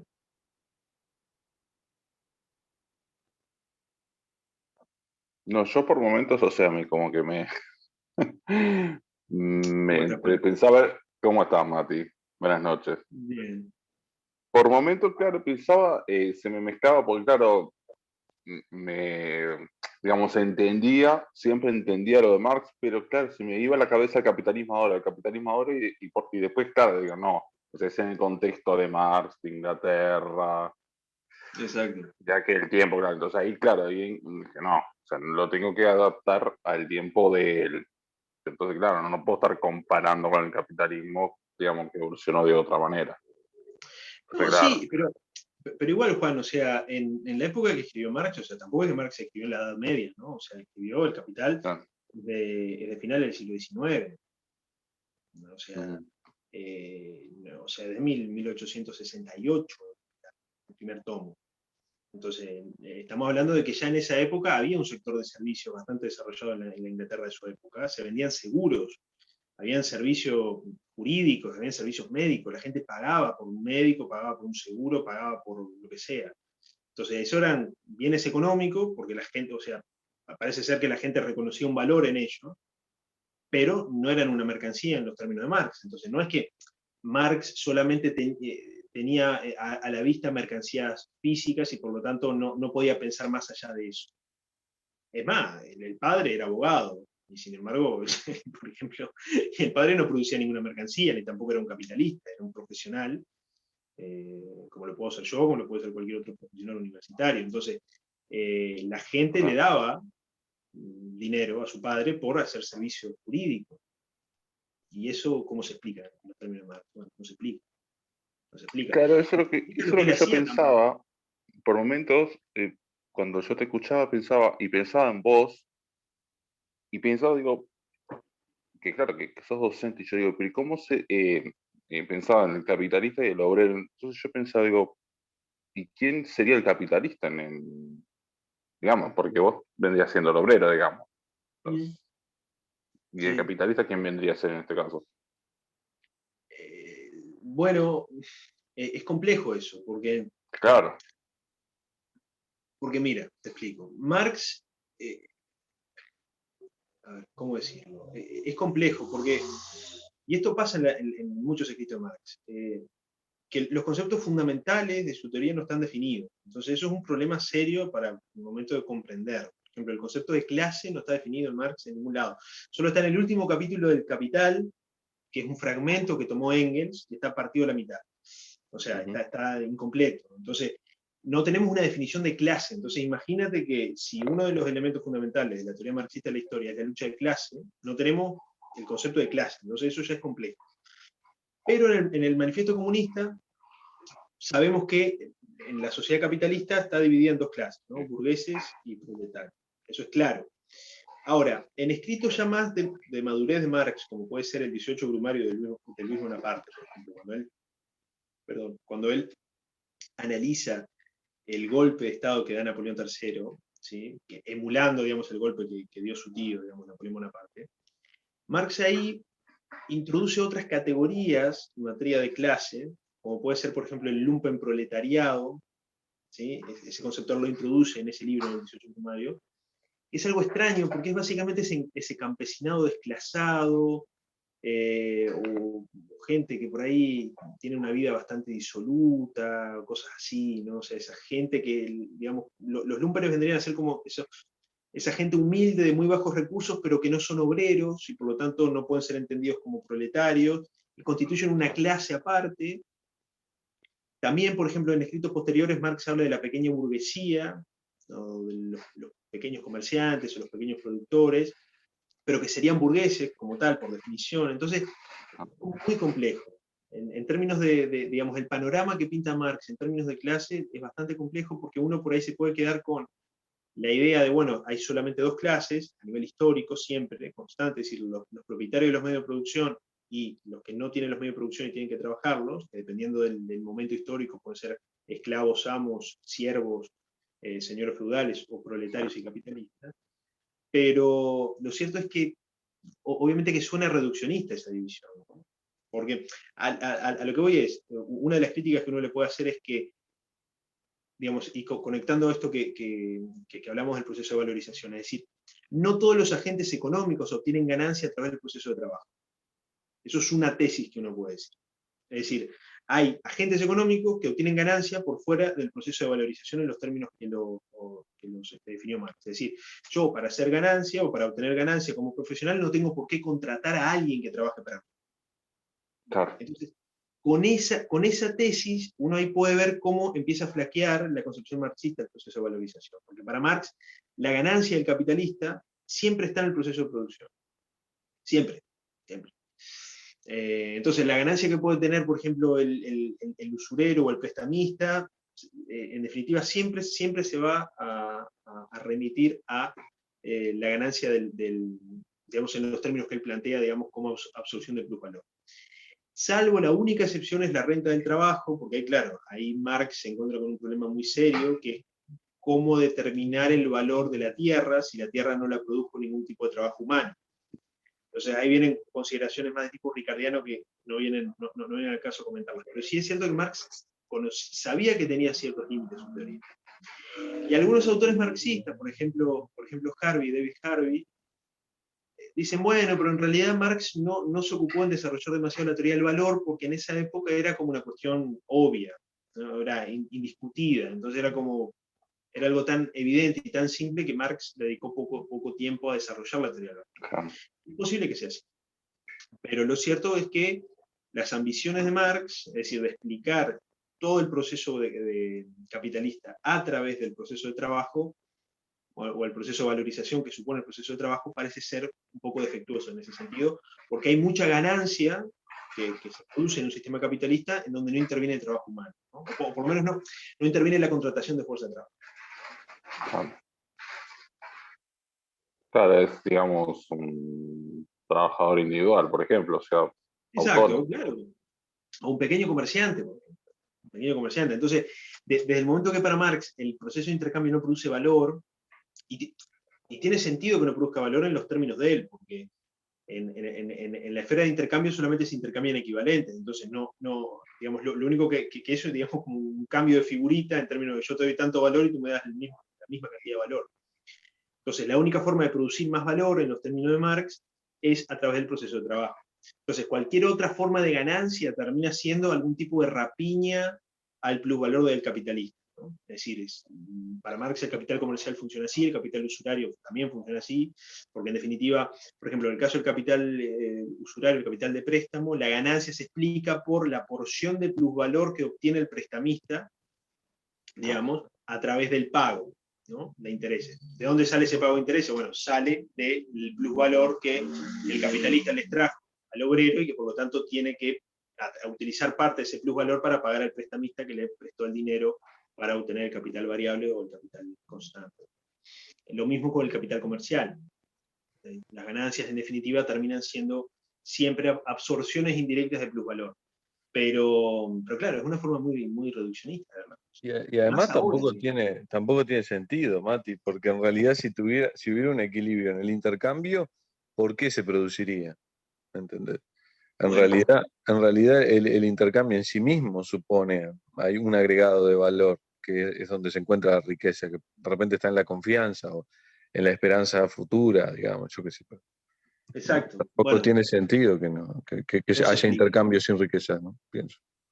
No se explica, y bueno, y era un poco lo que hablamos en la clase anterior, Valentín, que parece ser, digamos, esa ley del intercambio que establece Marx, parece ser más una astucia, o una argucia, digamos, argumentativa, para llegar a lo que él quería, que es, bueno, en definitiva, el proceso de producción capitalista necesariamente supone explotación por parte del trabajador, digamos, explotación del trabajador porque hay un robo ahí. Digamos. Es decir, el proceso de valorización rompe con la ley del intercambio de mercancías, ¿no? Porque en definitiva, el capitalista está pagando una fuerza de trabajo, pero luego de usarla, en definitiva, está recibiendo más valor del que pagó. Entonces no hay intercambio equivalente, digamos, en el proceso de producción, en el proceso de valorización en lo que respecta a la fuerza de trabajo. Porque el salario siempre va a ser menor. Digamos. Entonces, es raro eso, porque Marx no explica por qué la mercancía, fuerza de trabajo, necesariamente tiene que funcionar de manera diferente o se intercambia de manera diferente. Es que Mati, su pensamiento representa todo lo contrario al concepto de riqueza, porque digamos, si la base de la riqueza está en la confianza, en el intercambio, en la inversión, en ese tipo de cosas, y ahí vos lo tenés a diciéndote que no, que en realidad es como un desincentivo de la inversión en el mercado de trabajo, porque ¿para qué voy a yo invertir en el mercado de trabajo si hay alguien que me está diciendo que no me van a pagar lo que se supone que me deberían pagar en función del valor de mi fuerza de trabajo? Exacto. En realidad es desconfianza, es todo lo contrario a riqueza. Exacto, y además, porque tampoco Marx explica por qué el valor de la fuerza de trabajo tiene que estar determinado por el valor de las mercancías necesarias para la supervivencia del trabajador. El tema es cuáles son esas mercancías, cómo se calcula su valor. Es raro eso, ¿no? Porque si no, en definitiva, tampoco se explicaría por qué los capitalistas pagan salarios diferentes. ¿No? Es decir, porque Marx se revela contra esa tesis de la economía clásica que vinculaba el salario con el trabajo concreto. Entonces, bueno, si el trabajo es más complejo, es más demandado, o los tales trabajadores son más o menos demandados, eso influye en el salario. Para Marx no. Para Marx el salario lo único que viene a equivaler es el valor de la fuerza de trabajo y todo lo demás es plusvalor. Entonces tampoco se explica por qué. Entonces, desde un punto de vista estadístico, ¿por qué, digamos, trabajos que, digamos, horas de trabajo similares, digamos, en términos absolutos, se remuneran salarialmente de manera diferente? Es decir, ¿por qué 3 horas en la construcción, por ejemplo, se remuneran de manera diferente a 3 horas en la metalúrgica? Pero ponerle una empresa proveedora que fabrique vestimentas para Zara y para, yo qué sé, para una marca de ropa barata también. Es lo mismo, porque de repente, objetivamente, los trabajadores trabajan lo mismo, tendrían la misma productividad, pero de repente una tela vendida por una empresa vale más y otra vendida por otra vale menos. Lo que te muestra que no tiene una representación material eso, es No. simplemente una intención de él, digamos. Yo qué sé. No, y además un poco también lo que comentaba Aníbal hace un ratito, ¿no? Es decir, parece ser que Marx se cierra de una manera casi dogmática, por no decir directamente dogmática, a reconocer la posibilidad de que ciertas características en los valores de uso incidan en el valor. Eso es un problema porque capaz que determinadas características de un bien inciden en la cantidad de dinero que están dispuestos a desembolsar los consumidores. Entonces, obviamente, como Marx no piensa en términos de costo de oportunidad, porque eso es un concepto propio de la escuela marginalista, de Visser, por ejemplo, particularmente Visser, que fue él el que lo creó. Claro, Marx no, digamos, en ningún momento tiene en cuenta las preferencias del consumidor. Entonces, lo que comentaban en el encuentro primero, es decir, la mercancía ya sale valorizada del proceso de producción. Ya entra en el mercado con valor y se enfrenta con otras mercancías con igual valor y se intercambian. En este caso, o en el caso de un mercado más o menos desarrollado, no es que se intercambie una mercancía por otra, se intercambia una mercancía por la expresión dineraria del valor de otra mercancía. ¿Sí? Entonces lo que se intercambian es mercancía por dinero, pero el dinero a su vez es la expresión de una determinada cantidad de valor. Pero parece ser que no hay incidencia en las negociaciones, en las expectativas, no hay nada. Es como que básicamente los contratos de compraventa, digamos, el intercambio entre mercancía y dinero se da de una manera casi automática, ¿no? Es como muy extraño, porque parece ser que las personas al momento de comprar o vender agarran como una especie de libro en donde dice, bueno, a ver, sí, hacer estos zapatos te equivale 5 horas de trabajo, por lo tanto, teniendo en cuenta el valor de las mercancías necesarias para el mantenimiento de la fuerza de trabajo, estamos hablando que estas botas valen $20, por lo tanto yo te doy $20. Bueno, parece ser un poco absurdo eso, porque el valor de las mercancías o de los bienes económicos se determinan de manera bastante individual. Obviamente que limitadas por precios de mercado, pero si yo quiero venderte algo a $10.000, cuyo precio de mercado es 5.000, y tú estás dispuesto a comprarlo, ¿no? Bueno, esa transacción es válida. Y para ti, digamos, justamente, el concepto de costo de oportunidad permite derribar bastantes cosas de la teoría marxista, ¿no? Porque si no, no se explica, porque claro, en Marx no hay ningún tipo de sacrificio, o el intercambio no supone ningún tipo de sacrificio. Ahí va, esa sería una tesis interesante para defender. Porque como se intercambian por equivalentes, no hay ganancia en el intercambio. En los términos de Marx no hay ganancia. Porque... Pero no tiene sentido, ¿viste? Pero Mati no tiene sentido, ¿para qué intercambiar? Bueno, no, pero por eso, pero es que ahí es donde la pifia Marx fuerte, una de las tantas veces donde la pifia fuerte, porque es que como Marx solamente concibe que el proceso de valorización se puede dar en el proceso de producción y nunca en el mercado, el capitalista lo único que quiere es producir. Entonces, Marx pinta al capitalista como una especie de productor casi esquizofrénico, que lo único que quiere es acumular valores de uso y explotar a los trabajadores al máximo posible para sacarle la mayor cantidad de valor, porque sabe que todo lo que producen los trabajadores lo va a poder vender en el mercado. Una cosa media extraña eso. O sea, que básicamente el proceso D, M, B' está asegurado. No hay riesgo ahí. A eso es lo que iba. Exacto. Sí, eso es lo que iba. Es que todo lo que produce para él se va a vender. Exacto. Y entonces, por eso no me encaja el tema de que porque vos más tiempo trabajes, o porque vos haya un tiempo de trabajo necesario y después otro tiempo de plus trabajo, como vos explicaste, él da por hecho que todo ese tiempo, todo lo que se fabrica en ese tiempo se va a vender. Sí. Y sí. no es verdad. Sí, totalmente. Totalmente. Entonces, no me cierra para nada el tema ese de que hay un plus, plus trabajo. Es absolutamente contraintuitivo eso. Sí. Claro. Y aunque te parezca mentira, estas ideas son las que en definitiva marcaron la suerte de la aplicación práctica del marxismo. Es decir, el desprecio por el comercio, porque en el fondo del Marx hay como una especie casi de rechazo escolástico por el comercio. Obvio, decir, obvio, ¿no?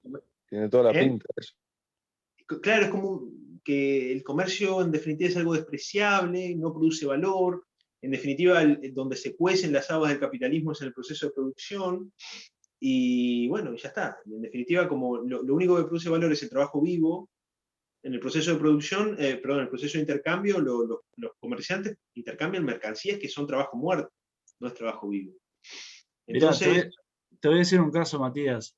Yo trabajé mucho tiempo en una empresa que trabajábamos muchísimo tiempo y no teníamos ventas, por ejemplo. Claro, claro, Porque obviamente, está en eso pasa siempre. la etapa de crecimiento de la empresa y no existía hasta que llegó un momento de meseta y ahí empezamos a vender y a obtener ganancias. Pero Exacto. ese proceso de trabajo, digo, eso tampoco está en Marx. O sea, ese momento de crecimiento, de dar a conocer la No, marca, etcétera. no, no, no, no, no. No, no, por eso, porque exacto, ahí Marx parece que ya da por sentado que el proceso de producción ya se va a dar a un nivel óptimo, de manera tal que ya se van a empezar a producir bienes de uso sin ningún tipo de costo previo, ¿no? Y que los únicos costos en los que tiene que incurrir el capitalista es conseguir los medios de producción, los medios de trabajo, los objetos de trabajo y conseguir a un trabajador que quiera venderle su fuerza de trabajo por un periodo de tiempo determinado, por un periodo determinado. Chao.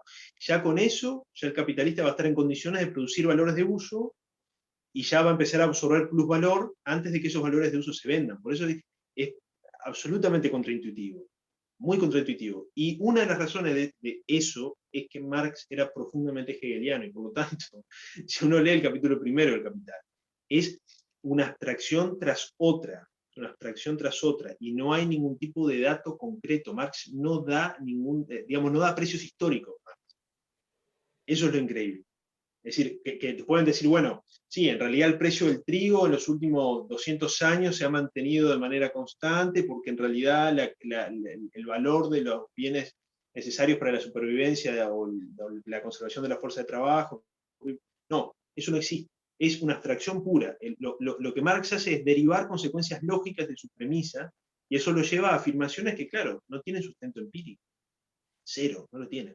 O sea, que Pero además pensar refleja un desconocimiento de cómo se toman las decisiones en el ámbito económico, porque no se muchísimo. toman como dice Marx, es decir, no son No, esas las consideraciones que se hacen en el momento de tomar esa no, decisión. no.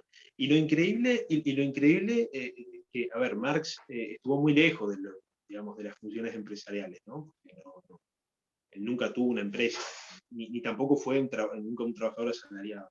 Que eso es una de las críticas que comúnmente se le realizan a Marx. No es que nunca trabajó en su vida, porque él se dedicó muchísimo al periodismo y a hacer artículos por ejemplo, la Enciclopedia Americana en su momento.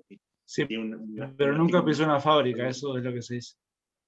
Claro, nunca trabajó en una fábrica y tampoco, y esto no es menor, él nunca tuvo un contacto directo con los obreros, cosa que sí lo tuvo Engels. Es decir, Engels cuando escribe la situación de la clase obrera en Inglaterra, en el 44, si la memoria no me falla, en 1844, él escribe un estudio bastante interesante y bien documentado, porque Engels, además que su padre tenía una bruta fábrica textil en Londres, creo que en Hamburgo también, él tenía un contacto bastante directo con la vida de los obreros en sí, y se entrevistó con ellos, hizo un trabajo de campo interesante. Eso es Engels, pero no Marx. Marx, en definitiva, no sé si alguna vez tuvo una fábrica. Entonces, eso explica también ese alejamiento con la realidad y su profundo idealismo, porque Marx era, aunque esto puede parecer contradictorio, era profundamente idealista. Porque además era profundamente hegeliano, y si a un pensador lo atraviesa o lo interfiere tanto Hegel, es imposible que él pueda este, deshacerse de él tan fácilmente. Por más que él dice que invirtió a Hegel y demás, pero no deja de ser profundamente hegeliano en ese punto de vista. Entonces él parte de que la mercancía es esto y deriva consecuencias lógicas, y parece ser que las mercancías tienen como vida propia y se intercambian solas y no hay ningún tipo de operación o cálculo económico detrás, que esa es otra de las carencias teóricas de Marx. No hay nada parecido al cálculo económico. Nada. O sea, automáticamente el valor se genera y se absorbe, se genera y se absorbe, se genera y se absorbe, independientemente de su venta o de su intercambio. Entonces es un problema serio. A mí lo que me sucede a veces cuando debato con algún marxista es que te dicen que el valor está en el trabajo, ¿no? Socialmente necesario. Y si yo fabrico algo, le dedico mucho trabajo a algo que después la gente no quiere, la respuesta lógica que te dicen después, bueno, pero es sobre las cosas útiles. O sea, el valor socialmente de trabajo socialmente necesario es para las cosas útiles. Sí, Pero para mí me parece una circularidad enorme, porque ¿quién determina las cosas útiles? claro. O sea, es como que volvemos a lo mismo. Nunca Sí, obtengo una respuesta. Porque sí, el que... sí, dime. No, porque para mí el que determina las cosas útiles siguen siendo los consumidores, siguen siendo las Sí, personas. sí. Sí, pero a ver, piénsalo de esta manera, Aníbal. Es lo mismo que haría cualquier empresario que hace como un estudio de mercado a ver si ese producto va a tener aceptación o no. La expresión no es utilidad, pero que sea vendible. Y que sea vendible supone que tenga valor de uso, es decir, que satisfaga alguna necesidad. El problema es que una cosa es la posibilidad teórica de satisfacción de una necesidad y otra cosa es que efectivamente se satisfaga o que la satisfaga de una manera que a su vez satisfaga a los consumidores. Es decir, yo puedo pensar que, qué sé yo, no sé, una pistola eléctrica para matar mosquitos puede tener una gran utilidad, una enorme utilidad. Pero puede ser también que al momento de venderlo, nadie me lo compra. Porque la utilidad tampoco es lo único que, o sea, la posible utilidad o la utilidad teórica que pueda tener un determinado bien, no es lo único que determina a un consumidor a comprar o no. ¿Sí? Porque puede ser que su precio sea tan caro que básicamente no lo compre nadie, o que sea tan difícil de usar que no satisfaga ninguna utilidad, o que en definitiva esa utilidad no existe en la práctica, ¿no? Y que puede ser desde un punto de vista es posible que a alguien le sea útil esto, pero quizás que en la práctica eso no existe. Entonces, claro, si el capitalista está dispuesto a producir un valor de uso, es porque supone que eso satisface alguna necesidad. El tema es que Marx no explica cómo el capitalista sabe que ese valor de uso satisface alguna necesidad. Entonces es complejo eso. Porque no sabe, confía, Mati. Y parece ser que en Marx sí confía, o piensa que cualquier valor de uso que produzca va a ser vendido, será intercambiado. Pero por eso, yo creo que ahí en Marx le falta un desarrollo, digamos, de la forma simple de circulación de mercancías, es decir, el MDM, digamos. Porque dice, bueno, sí, en esta forma de circulación de mercancías lo único que importa son los valores de uso. Pero queda ahí el análisis, queda ahí. Entonces, es descartable porque ahí no se produce valor, no se produce capital, no se transforma el capital en dinero, en esa forma de circulación. Se produce en el DMD', digamos. Pero bueno, esas son una de las tantas críticas que le podemos hacer a la teoría objetiva de Marx, ¿no? Y a la teoría de la explotación en general, porque, miren, a mí lo que me parece es esto, y yo creo que en el encuentro tercero, cuando tratemos las cuestiones más morales, digamos, o no tan técnicas de la explotación, yo creo que ahí es el punto fuerte del discurso marxista y de la izquierda en general. Que te dicen, bueno, está bien, está perfecto, sí, la teoría objetiva del valor está superada, pero eso no significa que el obrero no sea explotado por el capital, desde un punto de vista moral. Y seguramente tienen en mente algo similar a este pasaje que les leí al final de Marx. Digamos. Es decir, el trabajador es un instrumento más de trabajo para el capitalista. Porque el capitalista avaro, que busca solamente su interés personal, su ganancia, no ve al trabajador como un sujeto, como un individuo, sino que lo ve como una cosa a la cual, digamos, la alquila por un tiempo determinado y después la expulsa y le paga un salario de miseria. Y siempre que pueda pagarle lo menos posible, lo va a hacer. Ese me parece que es el cuadro que circula más rápido. Pero del otro lado tenés lo mismo, porque también tenés al trabajador que no le importa un carajo la empresa en sí misma, y si puede trabajar menos, va a trabajar menos también, ¿no? Digo, es una Exacto. relación de conveniencia. Claro, pero lo que te dice Marx es que las situaciones objetivas de las que parte uno y otro no son las mismas. Entonces, eso es lo que determina la relación de explotación también. Que es que el capitalista no, digamos que el trabajador no tiene otra alternativa que vender su fuerza de No, trabajo. en todo caso, eso determinará el precio de la mano de obra, digamos.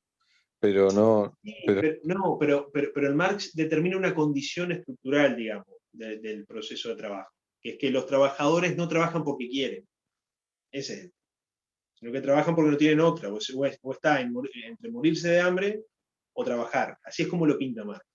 Entonces, desde ese momento, el capitalista no está en igualdad material con el trabajador, o viceversa, por hecho. El trabajador no está en igual, digamos, no tiene el mismo poder o la misma capacidad que el capitalista. Jurídicamente sí, y para Marx eso es una ilusión del derecho burgués, digamos, poner al trabajador asalariado como tan libre y tan sujeto de derecho como el capitalista, pero en los hechos, dice Marx, las condiciones de trabajo determinan que el trabajador no tenga otra alternativa que vender su fuerza de trabajo.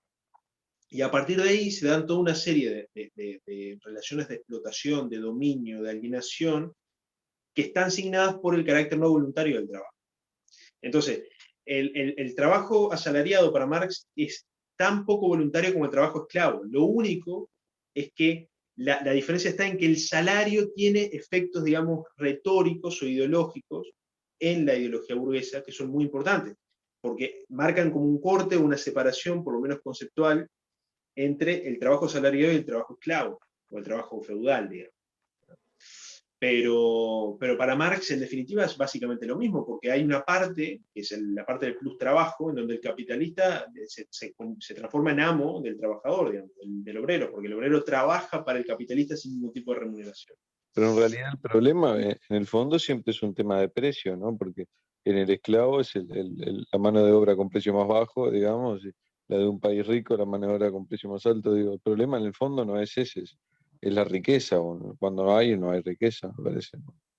En realidad poner el foco en el precio del valor mano de obra, cuando en realidad no, el problema está en la riqueza o no de una determinada sociedad, ¿no? Sí, sí, sí, sí, sí. Pero bueno, en Marx es claro eso, ¿no? Es decir, digamos, el soporte moral de la crítica de los marxistas al sistema de producción capitalista es ese, básicamente. Es decir, los trabajadores son la parte débil y son explotados por la parte fuerte, que son los capitalistas. Pueden compartir o no el fundamento teórico, que era lo que hablamos en el encuentro anterior y en este, que es la teoría objetiva del valor, y toda la teoría de la plusvalía y el proceso de valorización y demás. Pero a nivel moral, digamos, incluso si no compartes el argumento técnico, digamos, o el argumento marxista tradicional, como lo llamaba Cohen, sí puedes compartir la denuncia moral, digamos. Que ojo, que es una denuncia que por ahí lo comparten también no marxistas, ¿no? Es decir, por ejemplo, la doctrina social de la Iglesia te puede decir algo similar, capaz. Un católico te puede decir algo similar, es decir, el Estado tiene que evitar que los intereses del capitalista o del empleador vayan demasiado lejos, digamos, y terminen, digamos, perjudicando al trabajador, ¿no? Pero claro, los marxistas yo creo que en general el terreno en donde uno tiene que pelear con los marxistas no es tanto el terreno técnico, porque técnicamente me parece que es bastante fácil derribar la perspectiva del valor. Pero la crítica al capitalismo para ellos sigue siendo moral, no tanto técnica. Por lo menos le queda esa carta, digamos, de la crítica moral. Y eso es lo que vamos a plantear en el encuentro siguiente, ¿no? Porque, por ejemplo, si se ponen a ver todo lo que es, por ejemplo, las relaciones de consumo y la regulación jurídica de las relaciones de consumo parten en definitiva de una estructura de pensamiento similar.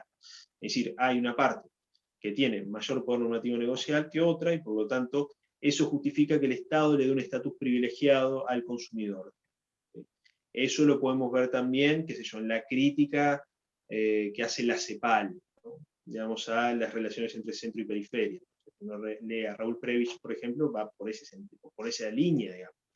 Es decir, es como proyectar las relaciones de explotación de un nivel interno a un nivel internacional. Entonces hay países explotadores y países explotados. Eso también tiene un pie muy fuerte en el marxismo. Sobre todo, que eso lo vamos a ver también en el encuentro siguiente, ¿no? Todo el análisis histórico que hace Marx de la acumulación originaria del capital y su relación con la colonización, con la violencia política, con la violencia física. Pero entonces son formas, o sea, a lo que voy con esto es que cuidado con pensar que uno puede desactivar el argumento marxista o la crítica marxista al capitalismo simplemente refutando la teoría objetiva del valor. Porque todavía queda la crítica moral y la crítica histórica, digamos, viva, me parece. Entonces ahí hay que dar otros argumentos, sobre todo argumentos morales. Desde el punto de vista liberal, uno lo que puede decir es que básicamente los intercambios son justos en la medida que sean libres.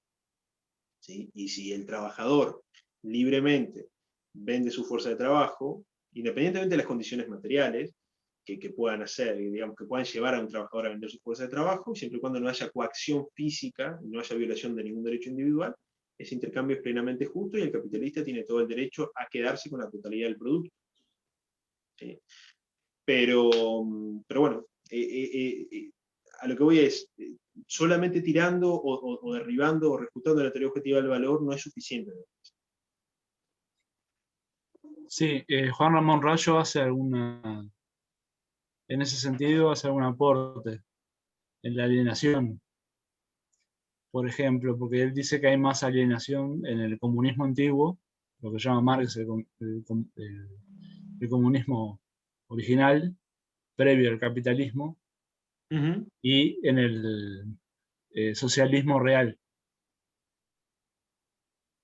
Él dice, por ejemplo, que hay mucha más alienación en esos ámbitos que en el propio capitalismo. Por ejemplo, en lo que era el ser humano antiguo, que dependía del clima para poder comer, dependía del mamut cuando pasara para poder cazarlo, que eso, el capitalismo nos ha hecho mucho más libres del clima, por ejemplo, y esa alienación se ha disminuido en el capitalismo. Y después habla del socialismo real, donde un burócrata te designa lo que vos tenés que hacer para el colectivo, para el bien colectivo, por más que vos tengas otros intereses.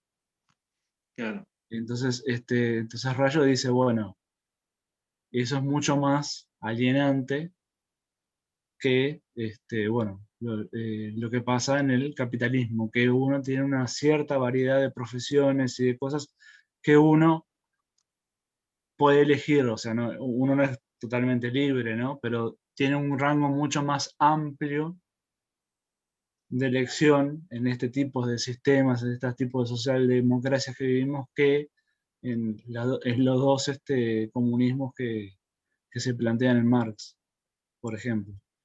Sí. Es que eso puede llegar a ser algo interesante, que sale de lo técnico, de lo que vos decís, que más allá de refutar lo técnico y lo económico, que bueno, también es un tema también moral, ¿no? Por algo la gente saltaba el muro de un lado para el otro y no siempre para el mismo lado. Exacto. Porque la gente no se sentía libre, Sí. digamos, de elegir. Lo cierto es que, digamos, teniendo en cuenta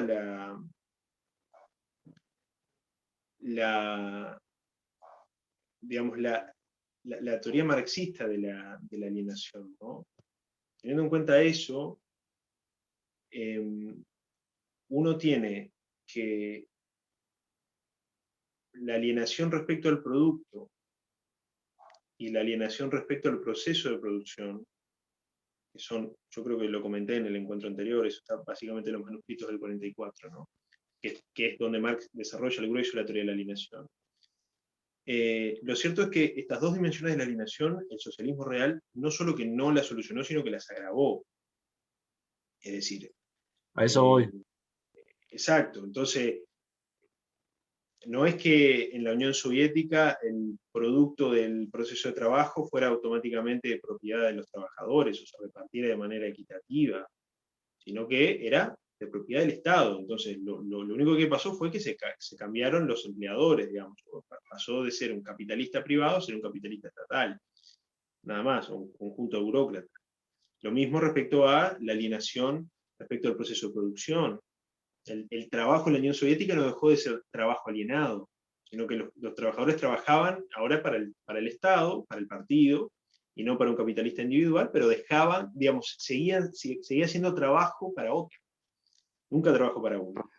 Entonces yo creo que una de las tragedias del capitalismo, del socialismo real, es que no solo mantuvo, digamos, esos vicios que el marxismo entiende que son inherentes al capitalismo, sino que además Los agravó. los agravó.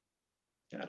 Mm. Es decir, porque si el Politburó entendía que una fábrica tenía que trasladarse desde Ucrania hasta Estonia, por ejemplo, y había que mandar 50 trabajadores para allá, bueno, no tenías ningún tipo de posibilidad de resistir, porque digamos, los trabajadores no dejaron de ser instrumentos de trabajo Claro. en el socialismo real, al contrario, fueron mucho más que lo que puede llegar a ser en el capitalismo.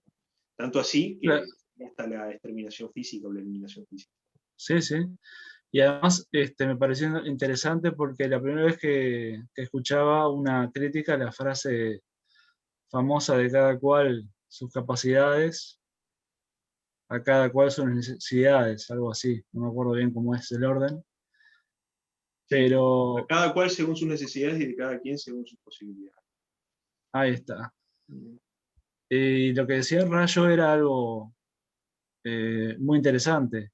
Es que una persona puede ser, pero él quiere dedicarse a la economía. Exacto. Entonces, Pero es que tiene mira que brindar al colectivo lo que hace mejor. pero el Entonces, caso eso más también. claro, un caso clarísimo, digamos, el caso de Cuba, ¿no? Es decir, Cuba hasta hace unas semanas que se reformó, digamos, Cuba tenía un listado, digamos, el gobierno cubano establecía un listado de profesiones que se podían ejercer de manera privada, ¿sí? De manera libre, ¿no? Entonces, por ejemplo, uno no podía ser veterinario en Cuba, o ejercerlo de manera libre, sino que esas funciones estaban en el Estado, digamos, o eran ejercidas por el Estado. Entonces, ahí uno se da cuenta de la tragedia también. O sea, lo profundamente trágico que es el socialismo real, digamos, la aplicación del socialismo. Porque uno le puede hacer muchísimas críticas al capitalismo, todas las que uno quiera. Pero uno puede evadir, o por lo menos está la posibilidad de evadir la condición de asalariado, ¿sí? A través del ahorro y la inversión, a través de la compra de propiedades, puedes vivir de rentas, o a través de ciertos estudios profesionales, en fin. En el socialismo no. En el socialismo no, porque tampoco puedes ejercer de manera libre ciertas profesiones, o te limitan, o tienes que tener permisos burocráticos para aquí y para allá. Entonces, lo trágico es que las experiencias del socialismo real, lo único que han hecho es agravar digamos, el sufrimiento del proletariado, e impidiendo que los proletarios dejen de ser proletarios, ¿no? Entonces, esta especie de proletarización constante y casi estructural que determina el socialismo real es palmariamente contradictorio con lo que uno podría pensar que es la esencia del marxismo, ¿no? Claro. Y por eso lo asociaba a lo que vos decías del tema moral. Que decías que la batalla hay que darle en lo moral, Exacto. principalmente, y todos estos ejemplos, cuando se aplican en la realidad del socialismo, moralmente no son deseables. Y Porque, no, porque además el socialismo se fundamenta mucho en la promesa, en lo sí, que claro. promete. Sí, sí, sí. Es una promesa del paraíso aquí en la tierra, el comunismo. Entonces, digo, pero ¿qué pasa cuando esa promesa se lleva a la realidad y aplicamos los pasos que dice Marx? Bueno, pasa esto, esto y esto. Todo lo contrario. Sí, sí. Yo creo que hay una respuesta interesante es que, en definitiva, las experiencias del socialismo real, digamos, reúnen, digamos, por un lado, el vicio que el marxismo le reconoce a los capitalistas, ¿sí? Que es el ansia de ganancia constante, digamos, el hambre plus valor y plus trabajo, digamos. Pero por otro lado, la violencia física, ¿no? Es decir, porque de última el capitalista puede tener todas las ganas de explotarte que quieras, pero tampoco puede ir a tu casa con un rifle y obligarte a trabajar, ¿no? Pero en las experiencias del socialismo real sí, porque el capitalista es el que tiene el monopolio de la fuerza física, porque el capitalista, digamos, el que tiene ansias de plusvalor, es el Estado. Y como es el Estado, tiene los medios materiales para poder coaccionarte. A ver, es claro esto digamos, en la época del maoísmo, digamos, en el gran salto adelante. el intento de industrialización forzosa que intentó hacer Mao, digamos, pretendiendo que campesinos que apenas podían arar la tierra hiciesen hierro de calidad, simplemente porque a Mao un día se despertó y dijo, bueno, China va a producir más hierro que Inglaterra, el Reino Unido. Sí, y fue un desastre, el estupro. Un desastre, Hicieron. obviamente, porque eran hornos caseros, Claro. tampoco había hierro de muy mala calidad, explotaban, murió muchísima gente. Se tuvo que hacer, digamos, colectivizaciones forzosas de alimentos para poder mantener a esos trabajadores. El Estado chino obligó a los trabajadores a vivir de manera colectiva, de manera absolutamente forzosa, en una especie de poblado, un desastre, digamos, con cuestiones sanitarias totalmente incompletas, con hambrunas, en fin. Entonces ahí uno puede ver cómo funciona realmente el socialismo real, porque en definitiva el Claro. interés de Mao no era otro, digamos, o estructuralmente no se diferenciaba del interés de un capitalista, que es que su país no. produjera más, es decir, que Claro. hubiera más ganancias. Claro. Pero la gran diferencia, y ahí hay una diferencia moral importantísima, que es que mientras la producción de ganancias en el capitalismo se tiene que hacer a través de contratos libres, la absorción y producción de ganancias en el socialismo no se hace a través de contratos libres, sino que se hace a través de imposiciones coactivas, ¿sí? Y de fuerza, de muerte, de campos de concentración, campos de trabajo forzoso, en fin. A través de la violencia, digamos, ¿no? Claro. Y bueno, y eso es un diferencial, que en el fondo son, digamos, los mismos intereses, lo único que unos se expresan de manera legítima y otros de manera ilegítima. Es decir, porque la clave del capitalismo es la siguiente, que es que es un sistema a través del cual los individuos pueden perseguir sus intereses individuales sin poder instrumentalizar a los otros. Entonces, si yo quiero algo que tú tienes, yo no puedo obligarte a dármelo por la fuerza, tengo que convencerte de que me lo des de forma voluntaria o darte algo que a ti te satisfaga o que a ti te interese y que por lo tanto estés dispuesto a darme lo que yo quiero, ¿no? En el socialismo no. En el socialismo estamos hablando de reformas agrarias, de movimientos masivos de gente, industrializaciones Planes forzosas, quinquenales. planes quinquenales, exacto, lo que hizo Stalin en la década del 30. Uno puede decir, no, sí, pero algunos marxistas te dicen, no, pero eso no lo hace cualquiera, la industrialización de Stalin fue increíble. Sí, obviamente, que los bolcheviques Sí, en fuerza 20 esclava. años industrializaron un país. El tema es el cómo lo Claro. hicieron, qué costo tuvo, ¿no? Sí, por eso Entonces, para mí es fundamental traerles, porque siempre se compara al capitalismo, o esto que tenemos, que no es capitalismo, para mí, socialdemocracias, real, a esta situación real, con el socialismo ideal. Y para sí, dejar en evidencia las diferencias morales, hay que comparar el capitalismo o este pseudo-capitalismo que tenemos con el socialismo real. ujú, Porque ellos siempre están en esa ilusión y te prometen y prometen y prometen. Claro, siempre va a ser mucho mejor la imaginación que la realidad. exacto, exactamente. Bueno, podemos ir terminando por acá, no sé si alguien tiene algo más para agregar. Si no, les agradezco profundamente el haber asistido. Y bueno, nos veremos dentro de una semana. A esta hora y, bueno, a las 8, ¿no? Y también por Zoom. Y bueno, y ahí hablaremos de cuestiones un poco más distendidas desde el punto de vista teórico. Yo creo que va a ser una clase bastante amena. Y bueno, y ya después, con lo de la semana que viene, cerraríamos el ciclo de exposición o el bloque de exposición de la teoría marxista de la explotación. Y ya para el encuentro cuarto comenzamos, digamos, creo que digamos, con lo que a todos nos interesa, que son las críticas al marxismo, ¿sí? A la teoría marxista de la explotación. Así que bueno, les mando un saludo muy grande y un agradecimiento muy sincero. ¿Sí? Que pasen muy bien. Un placer. Que pases bien. Arriba.